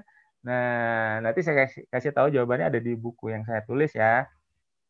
Jadi anak usia segini mulai menerima konsep tentang Tuhan dan mulai rutin beribadah nih ayah dan bunda. Nah, pilih jawabannya ya sambil mikir lagi ya. Nah, saya sih sebetulnya pengen interaktif, tapi karena nanti share screen terus, ya udah saya jawab sendiri dulu ya. Tapi tetap mikir. Nah, anak umur 4 sampai 4,5 tahun mulai senang membaca dan mencoba menulis loh, ya kan? Mulai senang membaca ya dan bunda. Tapi saran saya untuk mengajarkan anak membaca, jangan langsung diajarkan ini A, ini B, ini C, ini D. Sulit. Dan kita susah payah. Tapi biarkan anak senang pada buku. Jadi bagaimana cara anak senang pada buku? Ya kita bacain cerita, mau tidur, sambil nunggu sholat Isya misalnya, habis sholat maghrib baca buku dulu yuk, gitu ya, buku tentang Rasul, tentang Allah dan sebagainya. Nah ketika anak sudah senang membaca, kelebihan anak usia segini adalah dia minta ulang. Nah ketika walaupun udah selesai dibaca, minta ulang lagi. Nah ketika minta diulang-ulang, dia akan akrab dengan tulisan di buku itu. Misalnya Allah ada di mana, dia akan tahu tulisan di mana. Oh ini bacanya di mana. Jadi otomatis nanti dia akan kenal huruf tanpa kita kasih tahu ini huruf A, huruf B, huruf C. Syaratnya harus banyak dibuka peluangnya dia untuk membaca dan dibacakan buku. Nah, kemudian lanjut ya, anak umur 4 sampai 4,5 tahun terkadang membangun cerita bertema ke apa? Kekerasan ayah dan bunda. Jadi kekerasan itu maksudnya dia suka cerita Spiderman, mukul musuhnya, cerita Superman, terbang, nabrak gedung sampai hancur dan sebagainya. Itu kan tema-tema kekerasan sebetulnya. Jadi koboi gitu ya, jadi tentara, perang-perangan dan sebagainya. Nah, sudah mulai membangun cerita bertema kekerasan. Jadi ini diarahkan ayah dan bunda, bukan apa nggak boleh loh gitu. Karena dia emang sifatnya sedang kayak gini. Jadi diarahkan. Superman itu misalnya ya, kalau lagi cerita Superman itu, kenapa dia keras? Karena dia menolong orang lain. Nah, disampaikan juga kenapa Rasul itu perang, ya karena Rasul membela diri. Jadi di sini bukan berarti ketika kita membicarakan tema peperangan dalam kisah Rasul itu nggak bagus buat anak. Justru di usia segini anak justru sebetulnya sedang membangun tema kekerasan, kita arahkan. Boleh kamu misalnya kita berperang tapi untuk membela diri dan sebagainya, itu contoh ya. Nah, kemudian anak umur 4 sampai 4,5 tahun, titik-titik dan optimis sifatnya. Yaitu ini ya dan bunda ya, ceria dan optimis. Jadi selalu optimis, selalu aku berikan kepada anak-anak. Kalau orang tua kadang-kadang hopeless dulu, putus asa dulu, aku udah nggak bisa, aku udah ketuaan dan sebagainya. Nah, anak-anak beda. Anak-anak, aku pasti bisa, aku pasti senang. Walaupun dia jatuh, dia nggak akan inget jatuhnya, dia ceria gitu ya, dia inget mainnya gitu. Nah, kalau tentang mati gimana? Kalau tentang mati, anak sudah mulai mengenal detail konsep tentang kematian. Kenapa kakek meninggal? Nah, mulai dikasih tahu. Nanti kakek pergi kemana setelah meninggal? Dikasih tahu tuh, Allah itu menciptakan alam kubur setelah meninggal. Nanti setelah itu semua manusia setelah kiamat dibangkitkan lagi, ya kan? Nanti Allah ngelihat kita ditimbang mana yang baiknya berapa, yang buruknya berapa. Nah, kalau yang baiknya lebih berat, kita masuk surga. Kalau yang buruknya lebih berat, masuk neraka. Nah, di sini saat-saat anak-anak dikenalkan dengan Allah berikut apa yang Allah ciptakan, berikut masa depan kita yang masih lama, ya kan, yaitu akhirat, negeri akhirat dan setelah kiamat. Ya, jadi manfaatkan nih. Justru bentuknya piramida ya, seperti saya kasih tahu. Justru makin kecil itu makin banyak diajarin dengan sesuai dengan umurnya, ya kan. Kalau bayi kan tadi belum banyak dikasih tahu dengan kata-kata, berarti banyak dipeluk dan sebagainya. Nah, sesuai dengan umurnya, mulai dikenalkan kepada Allah, ya kan. Kalau tentang izin gimana? Mulai bisa meminta izin. Jadi ini ayah dan bunda, pada anak-anak juga mulai diajarkan tarbiyah jinsiyah. Tarbiyah jinsiyah itu pendidikan seksual. Nah, pendidikan seksual dalam Islam itu luas, cara berpakaian, kemudian minta izin. Masuk kamar orang tua juga dia harus minta izin, ya kan? Nah, itu ada di Quran. Kapan saja minta izin kepada orang tua itu ada gitu. Tapi dia mulai minta izin, aku mau ke warung, aku mau main sama si ini, aku mau mandi dulu gitu, aku lagi sakit nggak mandi dulu, sekarang dingin dan sebagainya. Sudah mulai minta izin dan kita ajarkan kepada dia untuk bisa minta izin ya. Nah, satu lagi, dia sudah bisa bermain peran menghidupkan benda-benda mati dengan sifat manusia, ya kan? Boneka jadi hidup, jadi baik dan sebagainya. Ini kita bisa manfaatkan. Makanya nanti rumah pensil saya akan kasih tahu sebentar aja, sekilas aja nanti mainan rumah pensil yang anak-anak kan menghidupkan. Nah, si mainan ini bisa nyala matanya, bisa bersuara, bercerita, ceritanya yang kisah-kisah yang baik ya. Ya, kita lanjut. Manfaatkan usia emas anak 4 sampai 4,5 tahun. Tadi kan sudah menerima konsep tentang Tuhan dan mulai rutin beribadah. Berarti yang keenam adalah tanamkan akidah dan kebiasaan beribadah. Mulai diajak, diperlihatkan sholat, ya kan, berzikir, baca Quran dan sebagainya. Kemudian anak imajinatif dan sering berhayal, berarti tanamkan akidah juga. Mulai suka konsep baik dan buruk, berarti kenalkan aturan dan prinsip dalam Islam. Islam itu tidak boleh mencuri, tapi harus bersedekah, ya kan. Islam itu tidak boleh menzolimi, tapi harus menolong dan sebagainya.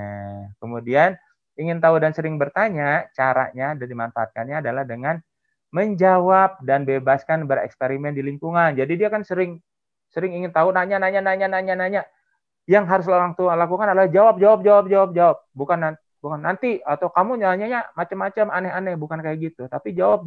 Kalau nggak tahu, nanti Bunda cari tahu jawabannya. Sekarang Bunda bilang Bunda nggak tahu dulu, kayak gitu. Ya, jadi jangan ketika anak nanya itu sebetulnya dia berusaha untuk jadi pinter. Pintu otaknya lagi dibuka. Nah, kita manfaatkan dengan memberikan jawaban yang kita tahu, ya kan? Termasuk tadi bertanya Allah itu ada di mana dan sebagainya. Itu benar-benar momen emas. Ketika anak bertanya tentang Allah itu momen emas banget, ayah dan bunda ya, untuk menanamkan akidah. Nah, sekarang menurut anak umur 5 tahun nih, saya pengen tanya. Ada gelas yang pendek sama gelas yang tinggi, isinya sama-sama setengah liter. Ditanya, apakah jumlah airnya sama? Atau ini, ada 5 koin. Yang satu renggang, yang satu rapat. Ditanya sama anak umur 5 tahun, apakah jumlah koinnya sama? Nah, ada lagi tongkat. Tongkatnya yang satu digeser. Apakah kedua tongkat sama panjang? Nah, ada 2 biskuit, ya kan? Ada 3, yang satu dipotong. Kemudian kita tanya sama anak umur 5 tahun, adil nggak biskuit yang di kiri dengan di kanan? Nah, mau tahu jawabannya? Saya kasih lihat eksperimennya ya. Nah, jawabannya lihat di sini nih, ada eksperimen menarik banget nih untuk anak umur 5 tahun. Nah, ini ada psikolog yang menaruh 5 koin ya di depan anak umur 5 tahun. Nah, ditanya sama psikolognya, jumlahnya mana yang lebih banyak? Sama apa enggak? Sama, kata dia ya. Oke, sekarang sama ibu digeser nih koinnya, direnggangin. Sekarang mana yang lebih banyak koinnya? Nah, dia bilang yang direnggangin itu lebih banyak. Kenapa? Karena ibu udah gerakin dia, jadi dia lebih banyak. Gitu. Coba, kalau nggak, coba hitung deh. 1, 2, 3, 4, 5. Kalau yang ini hitung aja. 1, 2, 3, 4, 5. Sama enggak? Sama enggak? Sama, kata dia jawabannya.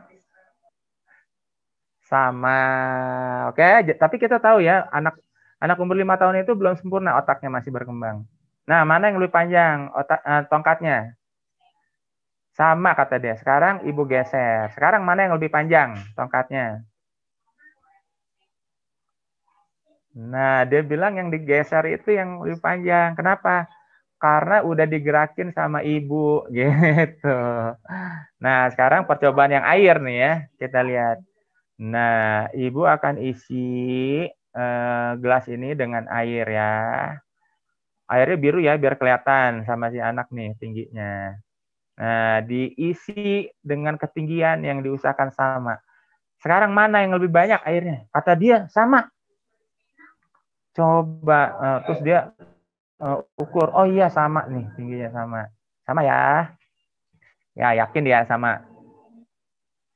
Sama. Sekarang sama psikolognya, diambil gelas yang tinggi, diisi tanpa dikurangin dan ditambahin ya, ayah dan bunda. Diisi airnya semua ke gelas yang lebih tinggi. Sekarang kita lihat jawaban si anak. Mana yang lebih banyak airnya? Yang mana? Yang ini yang lebih tinggi. Kenapa? Karena dia lebih tinggi daripada yang ini airnya. Jadi kita paham ya, anak umur segini otaknya masih berkembang dan cara memanfaatkannya juga beda dengan anak-anak yang sudah dewasa, ya kan? Nah, sekarang ditanya, jumlah malam yang lebih banyak yang mana coba? Nah, yang mana ya? Yang kiri atau kanan jumlah malam yang lebih banyak? Nah, ayah bunda di sekolah bisa mempraktekkan ini nih, supaya menarik ya, dan didokumentasikan, kemudian dibikin YouTube, wah pasti yang nontonnya banyak. Nah, mana yang lebih banyak? Yang ini, padahal yang dipipihkan itu tidak dikurangi sama sekali. Nah, karena yang ini kata dia udah diremas sama ibu jadi gepeng, jadi lebih sedikit. Nah, sekarang mana yang lebih banyak? Sama, kata dia. Nah, inilah perkembangan anak TK ya, anak umur 5 tahun. Nah, sekarang biskuit. Nah, sekarang biskuitnya adil nggak nih? Adil nggak menurut kamu? Yang punya ibu sama punya kamu? Nggak adil, kata dia. Kenapa? Karena ibu punya 2 dan saya cuma punya 1, kata dia. Enggak adil, kata dia. Nah, sekarang sama psikolognya dibelah diskusinya. Sekarang adil nggak? Kata dia sekarang adil. Kenapa? Karena ibu punya 2 dan saya juga punya 2. Nah, menarik ya. Jadi jawabannya kita tahu. Mana air yang lebih banyak? Menurut anak umur 5 tahun yang ini. Ya, mana yang koinnya lebih banyak? Sama nggak? Nggak sama. Yang ini lebih banyak. Tongkat ini juga. Dan ini adil. Padahal menurut kita nggak adil, ya kan? Nah, ini eksperimen-eksperimen menarik ayah dan bunda tentang perkembangan kognisi anak, ya kan? Kok bisa begitu ya? Kenapa? Karena perkembangan otak anak berkembang secara bertahap atau karena anak yang tadi itu nggak berbakat matematik? Jawabannya adalah yang ini. Karena otak anak berkembang secara bertahap ya. Ayah dan bunda jadi udah paham ya. Kenapa anak umur 5 tahun kadang-kadang masih sulit diajarin matematik, masih sulit mengenal jumlah dan sebagainya. Nah, dari mana kita tahu? Dari pengamatan atau dari teori? Nah, kalau dari pengamatan kita bisa salah. Apalagi kita orangnya nggak perhatian misalnya ya. Nah, dari teori kita tahu. Nah, teorinya teori apa? Teori evolusi, Darwin, ya perkembangan otak, atau teori Piaget. Nah, jawabannya adalah teori Piaget ya. Nah, kita lihat teori perkembangan kognisi dan Piaget ya. Sebentar ya, dan bunda. Tahap perkembangan kognisi Piaget itu dibagi jadi 4 untuk masa kategori anak-anak ya. Sensori motor umur 0 sampai 2 tahun masih bayi, pra-operasional 2 sampai 7 tahun, operasional konkret 7 sampai 12 tahun, dan operasional formal 12 tahun ke atas. Kepo ya dikit ya. Anak bayi ininya apa? Perkembangan menurut Piaget.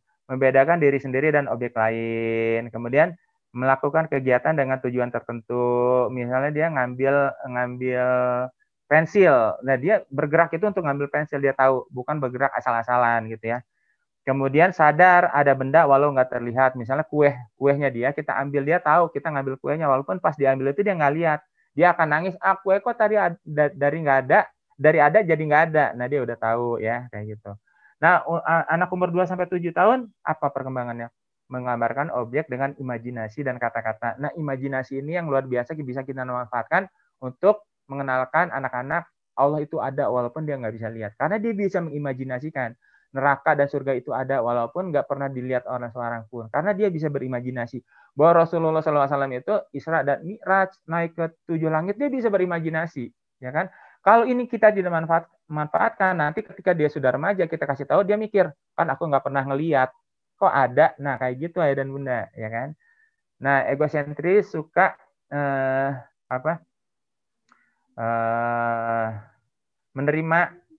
sulit menerima pendapat orang lain. Nah, anak umur 2 sampai 7 tahun kayak gitu, dikasih taunya sulit ya. Mampu mengelompokkan benda menurut ciri khasnya. Jadi misalnya kelompokin benda warna merah, bisa di anak TK nih ya. Kemudian kelompokin benda yang pendek dan yang panjang, dia sudah bisa. Kemudian pertanyaannya, apakah sejak lahir bayi sudah punya rasa takut? Ya atau enggak? Jawabannya adalah yang iya, dan bunda, sejak lahir bayi sudah punya rasa takut. Tapi rasa takut bawaan pada bayi yang mana? Apakah sejak lahir bayi takut pada hal yang seram, takut kekerasan, takut ketinggian, takut hewan berbulu, takut suara keras, atau takut dimarahi, yang mana? Atau semuanya? Nah, jawabannya adalah waktu kecil bayi sudah punya rasa takut, tapi enggak semuanya. Rasa takut pada bayi adalah takut pada ketinggian dan takut pada suara keras. Jadi kalau anak-anak umur 4 tahun, 5 tahun itu takut sama setan, bukannya takut sama Allah, berarti dia ditakut-takutin sama lingkungan. Karena waktu kecil itu semua kita lahir sebagai pemberani. Kenapa takut ketinggian? Karena menjaga dia supaya nggak terguling jatuh. Ya kan? Kalau dia ngeguling di tempat tidur, dia tahu buat tempat tidur itu tinggi, dia nggak akan ngeguling terus. Nah, dia takut suara keras, agar supaya kita menjaga lingkungan dia supaya dipenuhi dengan suara-suara lembut gitu ya, supaya dia nggak kaget dan sebagainya. Dan ini adalah rasa takut. Cuma 2 ini saja rasa takut yang dibawa bayi sejak lahir. Jadi kalau kita tumbuh menjadi orang yang penakut, berarti lingkungan kita lah, mungkin orang tua, mungkin teman-teman sekolah, atau siapapun di lingkungan yang mengajarkan kita jadi penakut. Jangan menyalahkan Allah ya dan bunda. Nah, lanjut ya, keponya sedikit lagi. Kalau anak umur 7 sampai 12 tahun gimana? Nah, ini masa mumayyiz ya yang tadi ya, masa sebelum balik, tapi dia sudah bisa membedakan baik dan buruk dan sudah bisa mandiri. Mampu berpikir logis tentang waktu dan kejadian. Jadi kalau dikasih tahu Nabi Muhammad itu lahirnya 1400 tahun yang lalu, dia sudah bisa ngebayangin, oh lama ya gitu. Menguasai konsep jumlah dan berat, mampu menggolongkan objek lebih detail. Nah, kalau remaja udah 12 tahun ke atas sudah balik, dia mengerti konsep abstrak dan menguji hipotesis. Jadi dia sudah bisa mengerti konsep tentang akidah yang lebih berat lagi sudah bisa kita ajarin, ya kan? Nah, menaruh perhatian, hipotesis dan masa depan dan sebagainya lah ya, kayak gitu ya. Dia bisa mengenal ideologi. Jadi ini agama yang benar, ini agama yang menyembah berhala, ini agama yang menyembah patung dan sebagainya, itu dia udah bisa kalau sudah 12 tahun ke atas. Nah, kenapa remaja sulit diatur? Karena kita tadi membahas remaja sedikit ya, ini sedikit aja nih. Nah, karena remaja itu tergantung masa kecilnya. Jadi kenapa remaja itu sulit diatur? Nah, coba ya kita lihat. Pertama, karena apa? Karena terlambat mengenal peraturan. Jadi kalau udah gede baru diajarin banyak peraturan, terlambat ayah dan bunda, terlambat ya. Bukan belum mengenal peraturan, dia terlambat mengenal peraturan. Nah, kenapa remaja itu yang meninggi apanya? Bingungnya atau apanya? Yang meninggi adalah emosinya dan bunda. Ya emang wajar kalau emosi remaja suka meninggi. Kadang-kadang cemberut, kadang-kadang ceria. Pokoknya emosinya turun naik lah ya. Nah, dia dari apa menuju ke kemandirian apa? Dari ketergantungan menuju kemandirian. Jadi wajar ya, remaja itu sedang berubah. Dan dia dicap sebagai masa sulit. Jadi kalau kenapa remaja sulit diatur? Karena kita kadang-kadang suka ngecap, kamu memang lagi sulit-sulitnya, kamu memang lagi bandel-bandelnya. Kalau udah dicap, ya udah dia akan nempel. Oh ya, saya anak sulit, saya anak bandel. Ya udah dia jadi bandel gitu. Ya, itu hati-hati ya dan bunda, bahkan untuk remaja. Nah, jadi memanfaatkan masa emas menurut teori Piaget yang tadi adalah bagaimana? Pertama, bebaskan anak bereksperimen dengan lingkungan. Walaupun sekarang masa pandemi, kalau sama lingkungan sekitar masih bisa lah ya, bereksperimen dengan pasir, kemudian dengan air, pergi ke alam, ngelihat binatang, dipegang dan sebagainya gitu. Kemudian beri waktu anak untuk mencoba mana benar, mana salah, jangan terburu-buru ke hasil, tapi fokus ke proses. Jadi jangan cepat-cepat pengen anak jadi, oh kamu harus bisa gitu, tapi kita fokus ke hasilnya. Oh benar nggak? Salah mah, ayo coba lagi. Salah mah, ayo coba lagi. Lama-lama nanti dia akan bisa sendiri.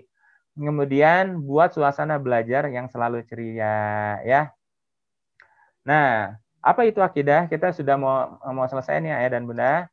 Akidah adalah iman yang teguh dan pasti. Apa yang terjadi pada orang tua bila akidah anak lemah? Jadi kalau kita melewatkan masa-masa emas ini, ketika udah gede baru dikenalkan akidah, takutnya ini yang terjadi pada orang tua, yaitu jadi mandul. Loh, kok mandul kak? Kan udah ada anaknya.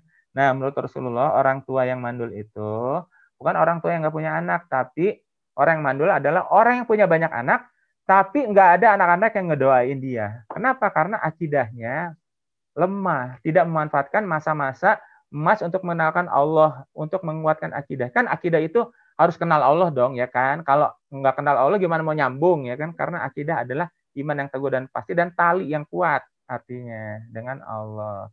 Nah, mana aspek yang bisa dimanfaatkan untuk menyembuhkan akidah di masa emas? Bahasa, intelektual, sosial, emosi, imajinasi, atau fisik, atau disiplin. Nah, jawabannya yang ini nih ayah dan bunda, imajinasi. Imajinasi adalah daya pikir untuk membayangkan kejadian berdasarkan kenyataan atau pengalaman seorang.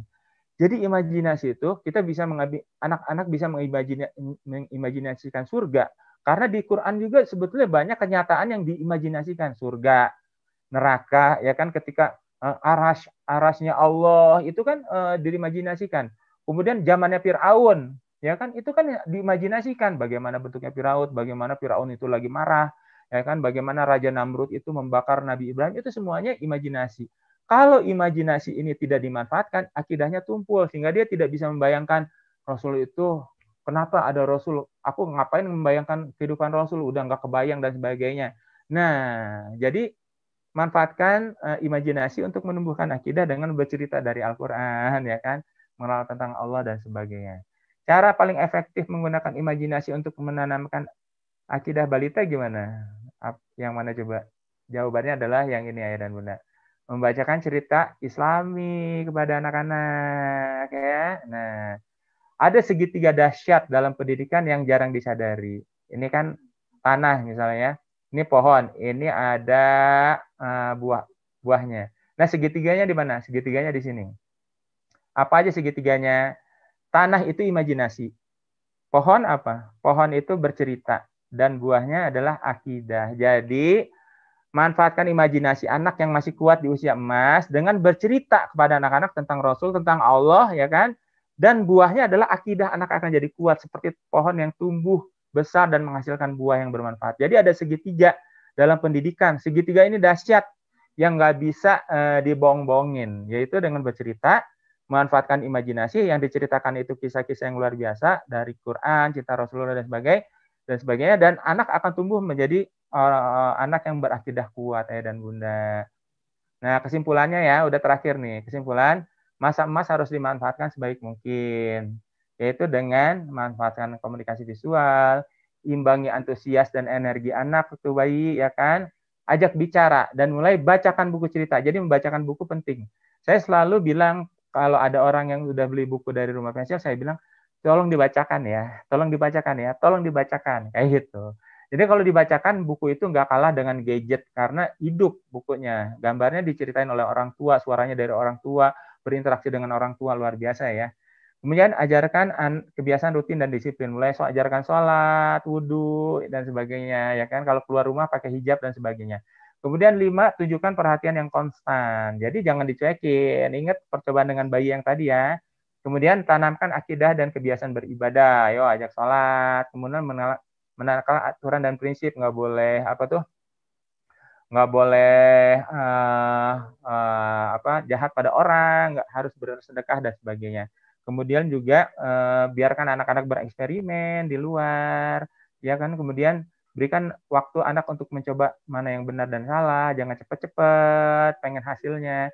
Kemudian buat suasana belajar selalu ceria. Bagaimana cara menumbuhkan akidah? Dengan menggunakan imajinasi dan berkisah ayah dan bunda. Nah, share screen-nya saya selesaikan sekian ya ayah dan bunda. Nah, ini contoh aja ya, sebentar, cuma berapa detik. Ini contoh buku, misalnya siapakah Allah. Nah, di sini diterangkan Allah itu siapa. Berwarna, ada komiknya, ada tokoh-tokoh yang lucu. Allah ada di mana. Kemudian apa saja sifat-sifat Allah. Kemudian awas, ada togut. Togut itu tokoh-tokoh yang tandingan Allah. Kemudian tumbuhan ciptaan Allah. Nah, ini nih ada tumbuhan yang luar biasa. Di sini ada tumbuhan yang aneh, ada jamur ada jamur gusi berdarah. Wah, luar biasa lah pokoknya ciptaan Allah ya. Kemudian ada mengenalkan manusia. Tugas manusia itu apa saja, hewan ciptaan Allah. Kemudian bumi ciptaan Allah dan lain-lain. Kemudian jangan lupa ini juga ada Asmaul Husna. Ini penting. Kenapa? Karena sifat Asmaul Husna ini bisa kita tiru, ya kan? Misalnya Al-Hayy atau Maha Hidup, berarti artinya adalah Allah itu nggak bisa mati loh, Allah itu hidup selama-lamanya. Jadi kita harus gimana? Kita harus mengikuti apa yang Allah inginkan dan menjauhi apa yang Allah larang. Ini juga ada komiknya dan sebagainya. Kemudian terakhir, tadi saya udah janji mengenalkan mainan. Nah, ini ada mainan ya, yang sudah saya buat. Namanya bot-bot, bentuknya robot.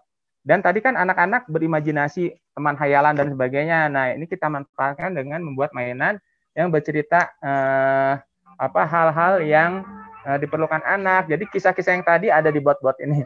Siapa Allah, mengenalkan Allah dan sebagainya itu ada di dalam bot-bot ini. Ini ada 748 kisah yang mengenalkan anak tentang Asmaul Husna, siapa Allah, kemudian tentang hadis, amazing hadis ya, dan yang lainnya. Pokoknya ada 748 kisah.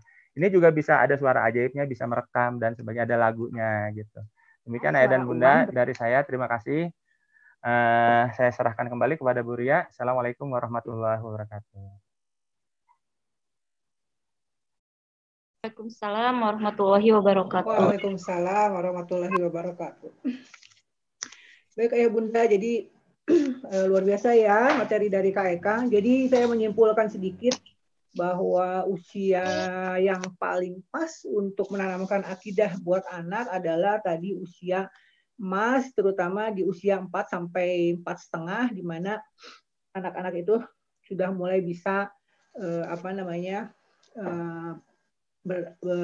mendengarkan kisah cerita dari orang tua. Nah, kemudian tadi juga Kak Eka memberitahukan bahwa kita sebagai orang tua, mudah-mudahan kita tidak menjadi orang tua yang mandul. Artinya mandul itu ternyata bukan menjadi orang tua yang tidak punya anak ya, tapi mandul itu artinya kita punya anak tapi anaknya nanti tidak mendoakan orang tua, karena yang kita inginkan dari doa kita, anak-anak kita soleha itu salah satunya adalah nanti ketika kita tidak ada, kita berharap anak-anak kita mendoakan kita ya kelak, seperti itu. Jadi dari kecil mungkin penting sekali ditanamkan akidah kepada anak-anak supaya anak-anak kita menjadi anak yang soleh-soleha, sehingga nanti bila kelak kita tidak ada, anak-anak tetap mendoakan kita. Nah, kemudian juga yang ketiga tadi, manfaatkanlah komunikasi visual dengan anak-anak, ya kan? Tadi bisa dilihat videonya menarik dari Kak Eka, di mana tadi videonya bayi kalau dicuekin juga kayaknya sedih banget, bayi kalau dicuekin. Makanya kita itu harus senantiasa punya quality time dengan anak-anak.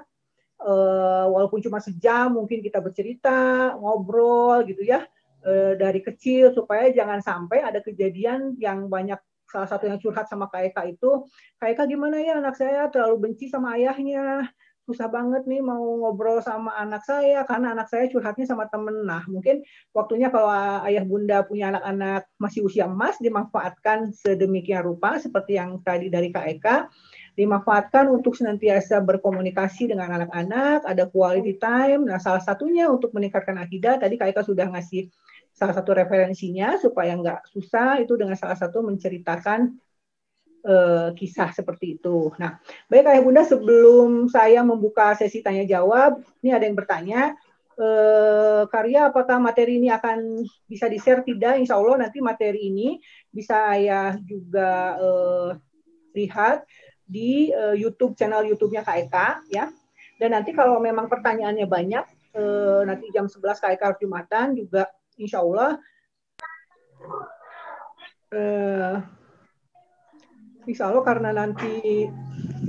karena Kak Eka juga ada komunitas Telegram Kak Eka, di mana setiap hari nanti Kak Eka biasa share artikel parenting, dan itu komunitas itu khusus untuk bertanya mengenai pengasuhan anak. Nanti insya Allah link Telegramnya akan saya share juga di grup webinar parenting ya. Jadi nggak usah khawatir kalau nanti yang hari ini tidak kebagian bertanya, boleh bertanya di grup Telegram karena itu khusus tanya jawab seputar parenting bersama Kak Eka gitu. Nah, kemudian juga ada yang bertanya ini, kalau saya sedikit saja, kalau memang ada yang berminat dengan buku Kak Eka, silahkan nanti menghubungi tim Rumah Pensil, khusus yang hari ini ikut webinar, khusus buku yang tadi seri Kenal Allah You itu akan mendapatkan diskon yang luar biasa ya Bunda, buat Ayah Bunda semua ya, diskonnya dari Kak Eka itu sebesar 40%, besar sekali, silahkan. Dan khusus buku Asmaul Husna, karena ini masih PO, diskonnya 45%. Silahkan nanti itu saya sama seperti satu buku itu senilai Ayah Bunda cuma beli bakso ya. Ini kan untuk referensi anak-anak semua di rumah. Silakan nanti bisa menghubungi tim Rumah Pensil kalau berminat. Baik, saya buka ini ya materi sesi tanya jawabnya. Bagi yang mau bertanya, ini dulu saya nanti persilahkan dulu ya sebentar. Assalamualaikum. Waalaikumsalam. Dari Bunda siapa? Saya dengan Wida, Bu. Dari mana? Bu, kota mana? Saya dari Bandung. Dari Bandung. Dari Pak Udra Hima. Oh iya, boleh. Silakan mau bertanya apa ke Kak Eka, Bun? Ya baik, terima kasih Ibu. Ya. Bismillahirrahmanirrahim. Assalamualaikum warahmatullahi wabarakatuh. Waalaikumsalam warahmatullahi wabarakatuh. Sebelum bertanya, mungkin sekalian ya bertanya sambil bersilaturahim dengan Kak Eka ya. Alhamdulillah, terima kasih sekali atas ilmunya hari ini. Sebetulnya saya dulu udah sempat ketemu juga di pengayaan guru di Luqmanul Hakim. Kak Eka masih ingat di 2004 Kak Eka Masya Allah, Iya, luar biasa. Benar. iya itu masih ingat melukis di media ya, berbagai media. Iya, iya, Nah, iya. alhamdulillah rezeki hari ini bisa bertemu lagi. Ya, Alhamdulillah. Ini yang mau saya tanyakan begini Kakak, tadi khawatir saya gagal paham ya. Itu yang piramid itu yang ada piramid yang terbalik itu kalau ada screen share-nya yang tadi gambarnya ada yang mengenai aturan ya, mendidik aturan kepada anak itu kan ada yang lebih kecil usia di usia 0 sampai 18 tahun itu justru harus lebih banyak menanamkan aturan 0 sampai 18 bulan. Nah, kebetulan di sini saya juga buka daycare ya, penitipan itu dari 2 bulan. Kita sampai SD ada di sini gitu siswanya. Makanya saya ingin mengetahui karena khawatir saya salah juga ya menanamkannya. Justru pemahaman saya kalau usia yang kecil itu ininya mungkin lebih ke teknik aturannya seperti apa, khawatir nanti terlalu banyak juga ke anak usia 0 sampai 18, khawatir anak nggak bisa mengikuti aturan tersebut gitu.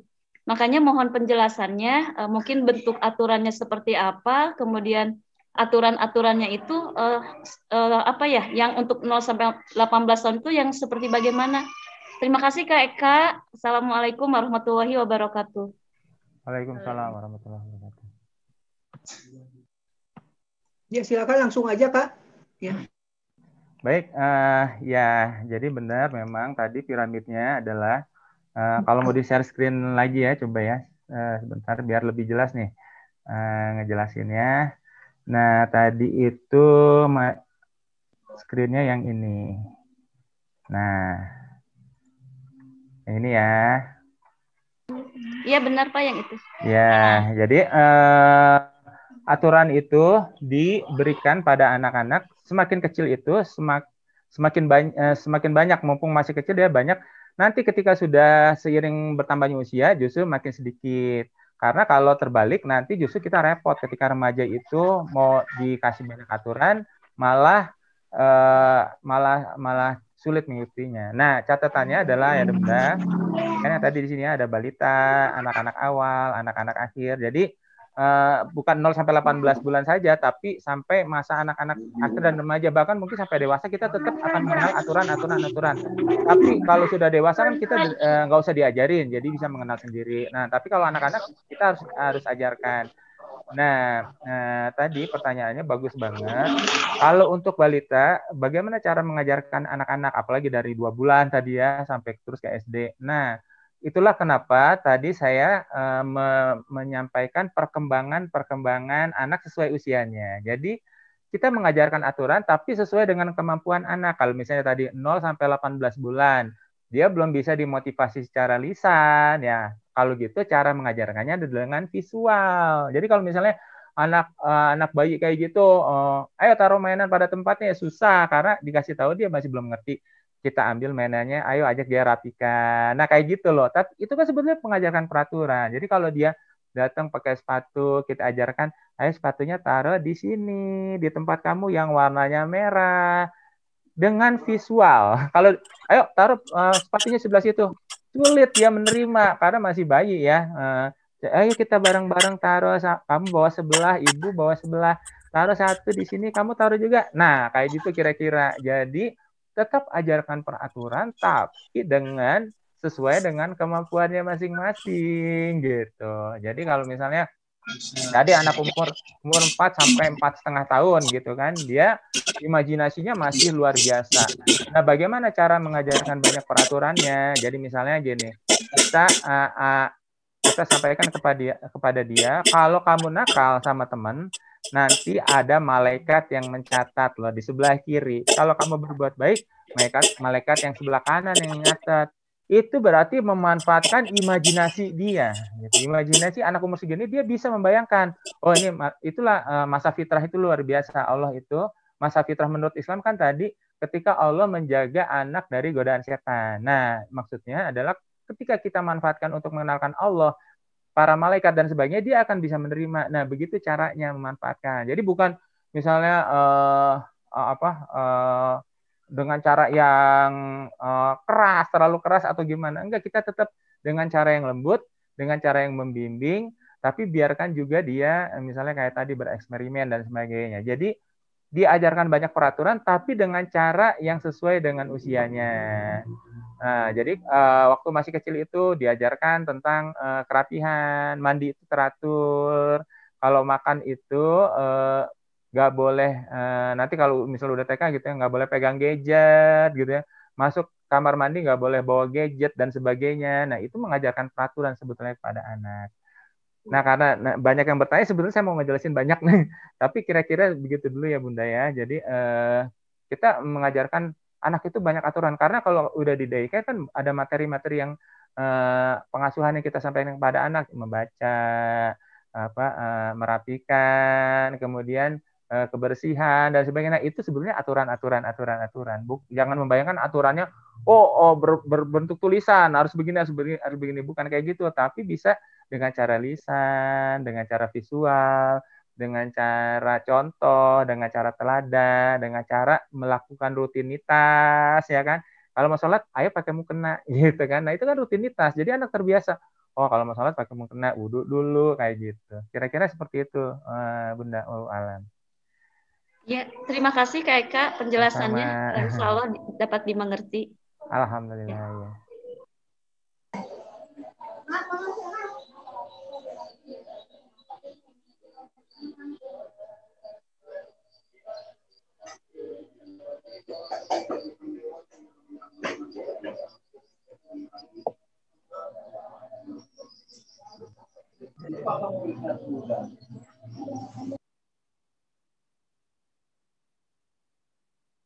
Ya. Bentar Kak, ini tadi saya di mute. Bentar ya, ini Kak Eka ada yang bertanya. Saya ulangi lagi dari Bunda Mela Amalia. Kak Eka mohon izin bertanya, bagaimana mengajarkan anak tidur sendiri, sejak kapan dilatihnya? Karena anak saya inginnya tidur sama mamahnya terus. Anak saya sekarang usia 4 tahun. Gitu Kak.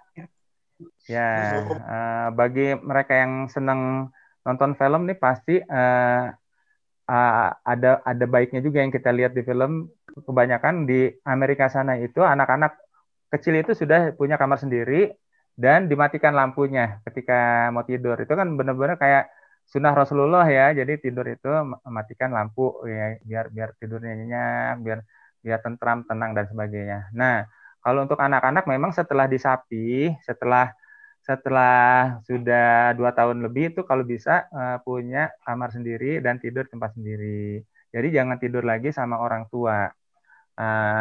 Walaupun punya kamar sendiri, ya nggak bagus juga kalau sudah di atas 2 tahun itu tidur terus sama orang tuanya. Jadi anak-anak tetap diajarkan itu setelah dia sudah bisa tidur tidur tanpa misalnya gini, bangun di tengah malam nangis karena pengen susu. Nah, kalau gitu mungkin masih bisa lah ya ditaruh di kamar orang tua. Sebetulnya menurut Islam itu bayi pun sebetulnya ditaruh di luar kamar orang tua kalau udah malam gitu.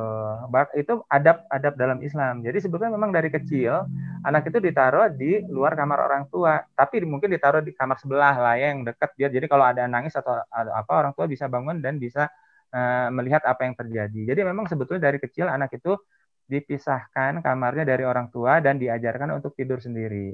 Nah, tadi saya sempat singgung tentang tarbiyah jinsiyah, tarbiyah atau pendidikan seksual. Nah, pendidikan seksual itu kan luas, termasuk cara tidur itu ada adabnya, ada pendidikannya dalam Islam. Misalnya dipisahkan antara walaupun saudara ya, antara anak laki-laki dan perempuan tidurnya, kamarnya dipisahin gitu ya, jadi nggak boleh jadi satu terus. Nah, kalau kamarnya cuma satu gimana, Kak? Anaknya 2, benar-benar nggak punya kamar lagi ya, pakai tempat tidur tingkat misalnya, yang satu di bawah yang satu di atas. Jadi ada adabnya. Jadi tidur itu termasuk pendidikan dan adab dalam Islam. Nah, benar, pertanyaan luar biasa, bagus. Nah, gimana caranya supaya anak bisa tidur mandiri? Pertama, masuki pola pikirnya dulu. Jadi sampaikan, Adek, Allah itu sayang sama kamu kan. Nah, Allah itu pengen Adek lebih berani, ya kan? Nah, misalnya ini salah satunya. Ketika pola pikirnya sudah masuk ke pengalaman merasakan. Nah, ketika merasakan misalnya gini. Nah, sekarang coba Mama pengen lihat Adek tidur sendiri dulu sebentar. Gimana rasanya? Nggak apa-apa kan? Nah, kalau udah dia merasa udah nyaman, udah aman, udah apa? Tentu nggak bisa langsung ya berproses nih. Tapi tetap harus disampaikan perlahan-lahan, mulai dari pikirannya dulu, lalu ke perasaan, setelah itu baru melakukan. Jadi kalau udah nyaman kan, nah kalau udah gitu Bismillah ya, bisa tidur sendiri mulai sekarang. Wah keren loh gitu ya, sambil dipuji dan sebagainya. Jadi proses perlahan, mulai dari pemahamannya dulu, lalu suruh dia merasakan gimana rasanya, asik kan gitu ya. Nah setelah itu misal tidur yang bermasalah itu tidur malam. Tapi kalau sekali-kali dia tidur siang, nah sekarang coba tidur sendiri, nggak apa-apa kan? Nah itu merasakan. Nah setelah itu baru setelah udah menerima dengan pikiran, udah bisa merasakan, udah enjoy, udah nyaman dan sebagainya, baru bisa dilakukan eksekusinya tidur sendiri gitu ya. Nggak apa-apa misalnya sekali-kali nanti mama tengokin lah malam-malam ya sebentar. Tapi lama-lama kan dikurangi jadi enggak gitu. Jadi kira-kira gitu ya. Walau alam. Sementara jawaban saya seperti itu, jadi dilakukan dari sejak kecil, bahkan dari sejak bayi. Kemudian kalau sudah terlanjur seperti itu, ya prosesnya perlahan-lahan, dimulai dengan memanfaatkan kognisinya, imajinasinya dulu. Jadi untuk anak-anak yang takut tidur sendiri, jangan pernah diceritakan kisah-kisah yang serem, karena dia sangat imajinasinya, anak umur segitu 4 tahun itu imajinasinya kan tadi kita sudah bahas ya, sangat luar biasa. Dikasih tahu di sana ada setan, dia langsung takut padahal nggak ada apa-apa gitu kan, karena dia berimajinasi gitu. Kira-kira kayak gitu. Jadi tanamkan juga kisah-kisah keberanian. Jadi tentang petualangan, tentang apa sehingga anak berani, aku pengen seperti itu. Dia pergi ke hutan aja bertemu dengan penjahat berani misalnya, kalau kisah petualangan, masa aku enggak, kayak gitu loh. Nanti dia tertanam ke dalam benaknya kisah-kisah yang menimbulkan keberanian dia. Jadi bacakan cerita-cerita sebelum tidur. Setelah itu mama tinggal ya gitu, matikan lampunya, baca doa dulu, minta tolong sama Allah dan sebagainya. Jadi di sini memanfaatkan kondisi ini untuk menanamkan akidah kepada anak. Jadi kenapa kamu harus takut gitu kan Allah jaga kamu, Allah lihat kamu, Allah itu duduk di atas arsy.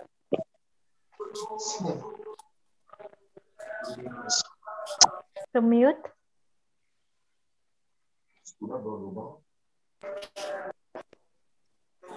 Kak Eka kimia. Sudah. Ya, jadi saya ulang sebentar ya. Jadi memanfaatkan kondisi ini justru untuk menanamkan akidah kepada anak. Jadi kenapa harus takut? Kan Allah lihat kita. Allah lagi ada di arsy, melihat kita. Allah tuh nggak pernah tidur, nggak pernah capek, selalu jaga kita. Nah, itu dimanfaatkan. Jadi selamat memanfaatkan kondisi ini. Yang tadinya masalah malah justru jadi berbuah baik, luar biasa. Terima kasih Kak Eka jawabannya. Sama-sama. Jazakumullah khair katsira. Iya. Baik, ini di sela-sela waktu yang mepet ya. Baik Kak Eka, ini pertanyaan selanjutnya. Kak Eka ingin bertanya bagaimana cara menghilangkan kebiasaan nonton SpongeBob nih Kak Eka, yang menurut saya nontonnya itu kurang baik. Anak saya usia 4,5 tahun, dari Bunda Winarti ya. Silahkan Kak Eka.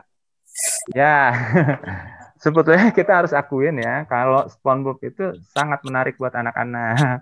Pertama kenapa? Karena saya ngelihat ya dari segi, saya kan suka nulis cerita juga, terus jadi ngamatin film-film anak juga beberapa. Saya lihat SpongeBob itu menarik karena dia ada bandel-bandel. Kenapa begitu? Karena anak-anak tuh juga merasakan apa yang dirasakan SpongeBob. Jadi kadang-kadang dia bandel, kadang-kadang dia ngelawak, kadang-kadang dia melakukan hal-hal yang aneh. Nah, itu gayanya anak-anak, makanya anak-anak suka sama SpongeBob. Nah, itu dari sisi objektifnya. Nah, tapi di sisi lain kita tetap harus kurangin. Jadi kalau udah kebanyakan ya tetap harus dikurangin ya kan. Nah, caranya gimana? Caranya pertama itu berikan dia alternatif tokoh-tokoh yang lain. Nah, sayangnya memang kaum muslimin saat ini sedang benar-benar tertinggal gitu ya. Jangankan tertinggal dari segi kemakmuran, kesejahteraan, teknologi dan sebagainya. Bahkan dari film kartun pun kita sebetulnya tertinggal jauh gitu. Dan Islam itu mengajarkan kalau kamu diserang, bales gitu ya. Nah, kalau ini ada film kartun yang menyerang akidah anak-anak kita, adab berbicara anak-anak kita, sebetulnya bales dengan hal yang sama, dengan film kartun yang sama gitu ya. Jadi coba cari film kartun anak yang bisa, walaupun tidak akan semenarik SpongeBob, tapi seenggak-enggaknya itu jadi alternatif dan usaha kita gitu ya. Dan ini adalah tugas para animator muslim untuk membuat film-film yang sebanding gitu, karena ini taruhannya adalah anak-anak, di mana masa anak-anak ini akan menentukan bagaimana mereka bersikap di masa dewasa nanti gitu. Kalau di masa kecilnya ditanam dengan baik, maka buahnya akan terlihat baik juga. Nah, kalau dari kecil itu anak-anak sudah terbiasa menonton yang buruk-buruk, ya kan, meniru yang buruk-buruk, nanti udah dewasanya apa yang bisa kita harapkan? Kalaupun mau diubah pasti harus kerja keras banget gitu. Nah, jadi ini tugas para sinias dan animator muslim. Nah, di sisi lain sebagai orang tua, pertama kita bisa kurangin, tapi kasih alternatif. Jadi kita harus tahu juga, misalnya anak ini senangnya apa, sambil mencari minat dan bakatnya ya, sedikit-sedikit kita mencari minat dan bakat. Misalnya dia senang gambar misalnya, oh ketika waktunya nonton SpongeBob, kita ajak dia gambar, atau kita ajak dia keluar sebentar yuk, bantu mama yuk belanja ke warung buat bikin apa, buat masak nanti malam. Misalnya kan sekarang lagi pandemi lah ya, jadi masih banyak waktu bersama orang tua. Nah misalnya, atau juga dia misalnya senangnya main ngerakit-rakit. Nah ketika waktunya film SpongeBob, kita ajak ayo main rakit-rakit. Kalau dia bilang, mah aku waktunya nonton SpongeBob nanti dulu, kan masih ada waktu besok. Pokoknya kita bisa gunakan alasan untuk menarik dia, mengurangi sedikit-sedikit rasa ketertarikan dan ketergantungnya pada SpongeBob. Atau misalnya dengan cara lain, banyak cara. Misalnya dengan membelikan buku SpongeBob-nya. Jadi kalau daripada nonton film, mendingan baca dulu. Nah, walaupun masih sama SpongeBob, tapi sudah mulai berkurang. Sudah mulai berkurang dari nonton ke baca. Nanti kita bisa, kalau udah seneng baca SpongeBob, kita kasih buku-buku yang lain gitu loh. Jadi caranya enggak langsung ditarik 180 derajat berbalik, tapi pelan-pelan gitu ya. Kayak belokin mobil juga nggak bisa langsung balik ke belakang. Jadi pelan-pelan dulu gitu ya. Atau kapal gitu, pelan-pelan muter kayak gitu. Jadi perlahan-lahan Ayah dan Bunda, dan ini hanya bisa dilakukan oleh orang tua yang penuh perhatian. Jadi nggak apa-apa, ini adalah tugas kita, nggak usah khawatir, nggak usah bingung, kita pasti bisa ya kan, kita bisa minta tolong sama Allah dan sebagainya. Kemudian juga kalau malam ceritakan kisah-kisah yang yang Islami. Jadi otak anak itu nggak cuma diisi oleh kisah-kisah SpongeBob, Patrick, Tuan Crab dan sebagainya, tapi kisah Rasul. Nah kalau diisi dengan yang kayak gitu nanti juga di dalam benak anak itu akan terseleksi, tercampur. Apalagi kalau ini mah yang ceritanya orang tua, ya kan, orang tua bilang Rasulullah itu baik banget loh orangnya dan sebagainya. Dan dia kan sudah bisa membedakan mana konsep baik dan buruk, dan dia sudah bisa memihak mana yang baik dan yang buruk. Nanti dengan sendirinya dia akan menseleksi, oh SpongeBob kok nggak sopan ya sama Tuan Crab misalnya, padahal Tuan Crab lebih tua. Nah kayak gitu misalnya. Jadi dia akan berkurang rasa ketertarikannya pada SpongeBob dengan mengenalkan adab Islam lewat cerita-cerita. Jadi nggak langsung misalnya, nggak boleh ngelawan orang tua loh, begini. Tapi ceritain aja kisah-kisah anak yang nggak sopan sama orang tuanya, malin kundang gitu ya. Itu termasuk salah satu kisah tradisional yang baik menurut saya, walaupun banyak yang protes, Kak, kenapa orang tua ibunya itu mengutuk anaknya ya?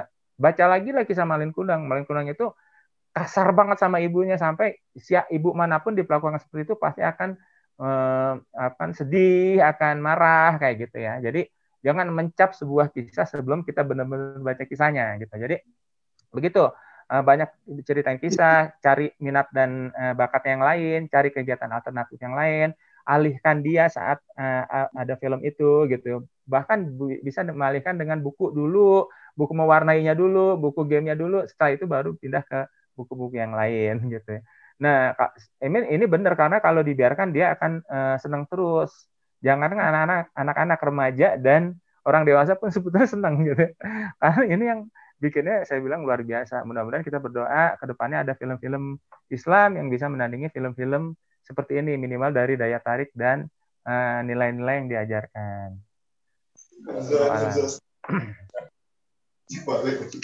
Baik, Kak, ini pertanyaannya banyak banget ya. Ada yang bertanya mengenai bagaimana supaya anak-anak terhindar dari kecanduan gadget. Mungkin nanti ini ada materi khusus ya, Kak. Ini mau panjang ya jawabannya. Ini ada juga yang bertanya nih. Saya sebenarnya sudah mencatat semua pertanyaan Ayah Bunda. Nanti bisa di-share juga di grup supaya nanti bisa jawabannya dijawab sama Kak Eka via grup juga ya, atau via Telegram. Nanti Ayah Bunda ini terakhir.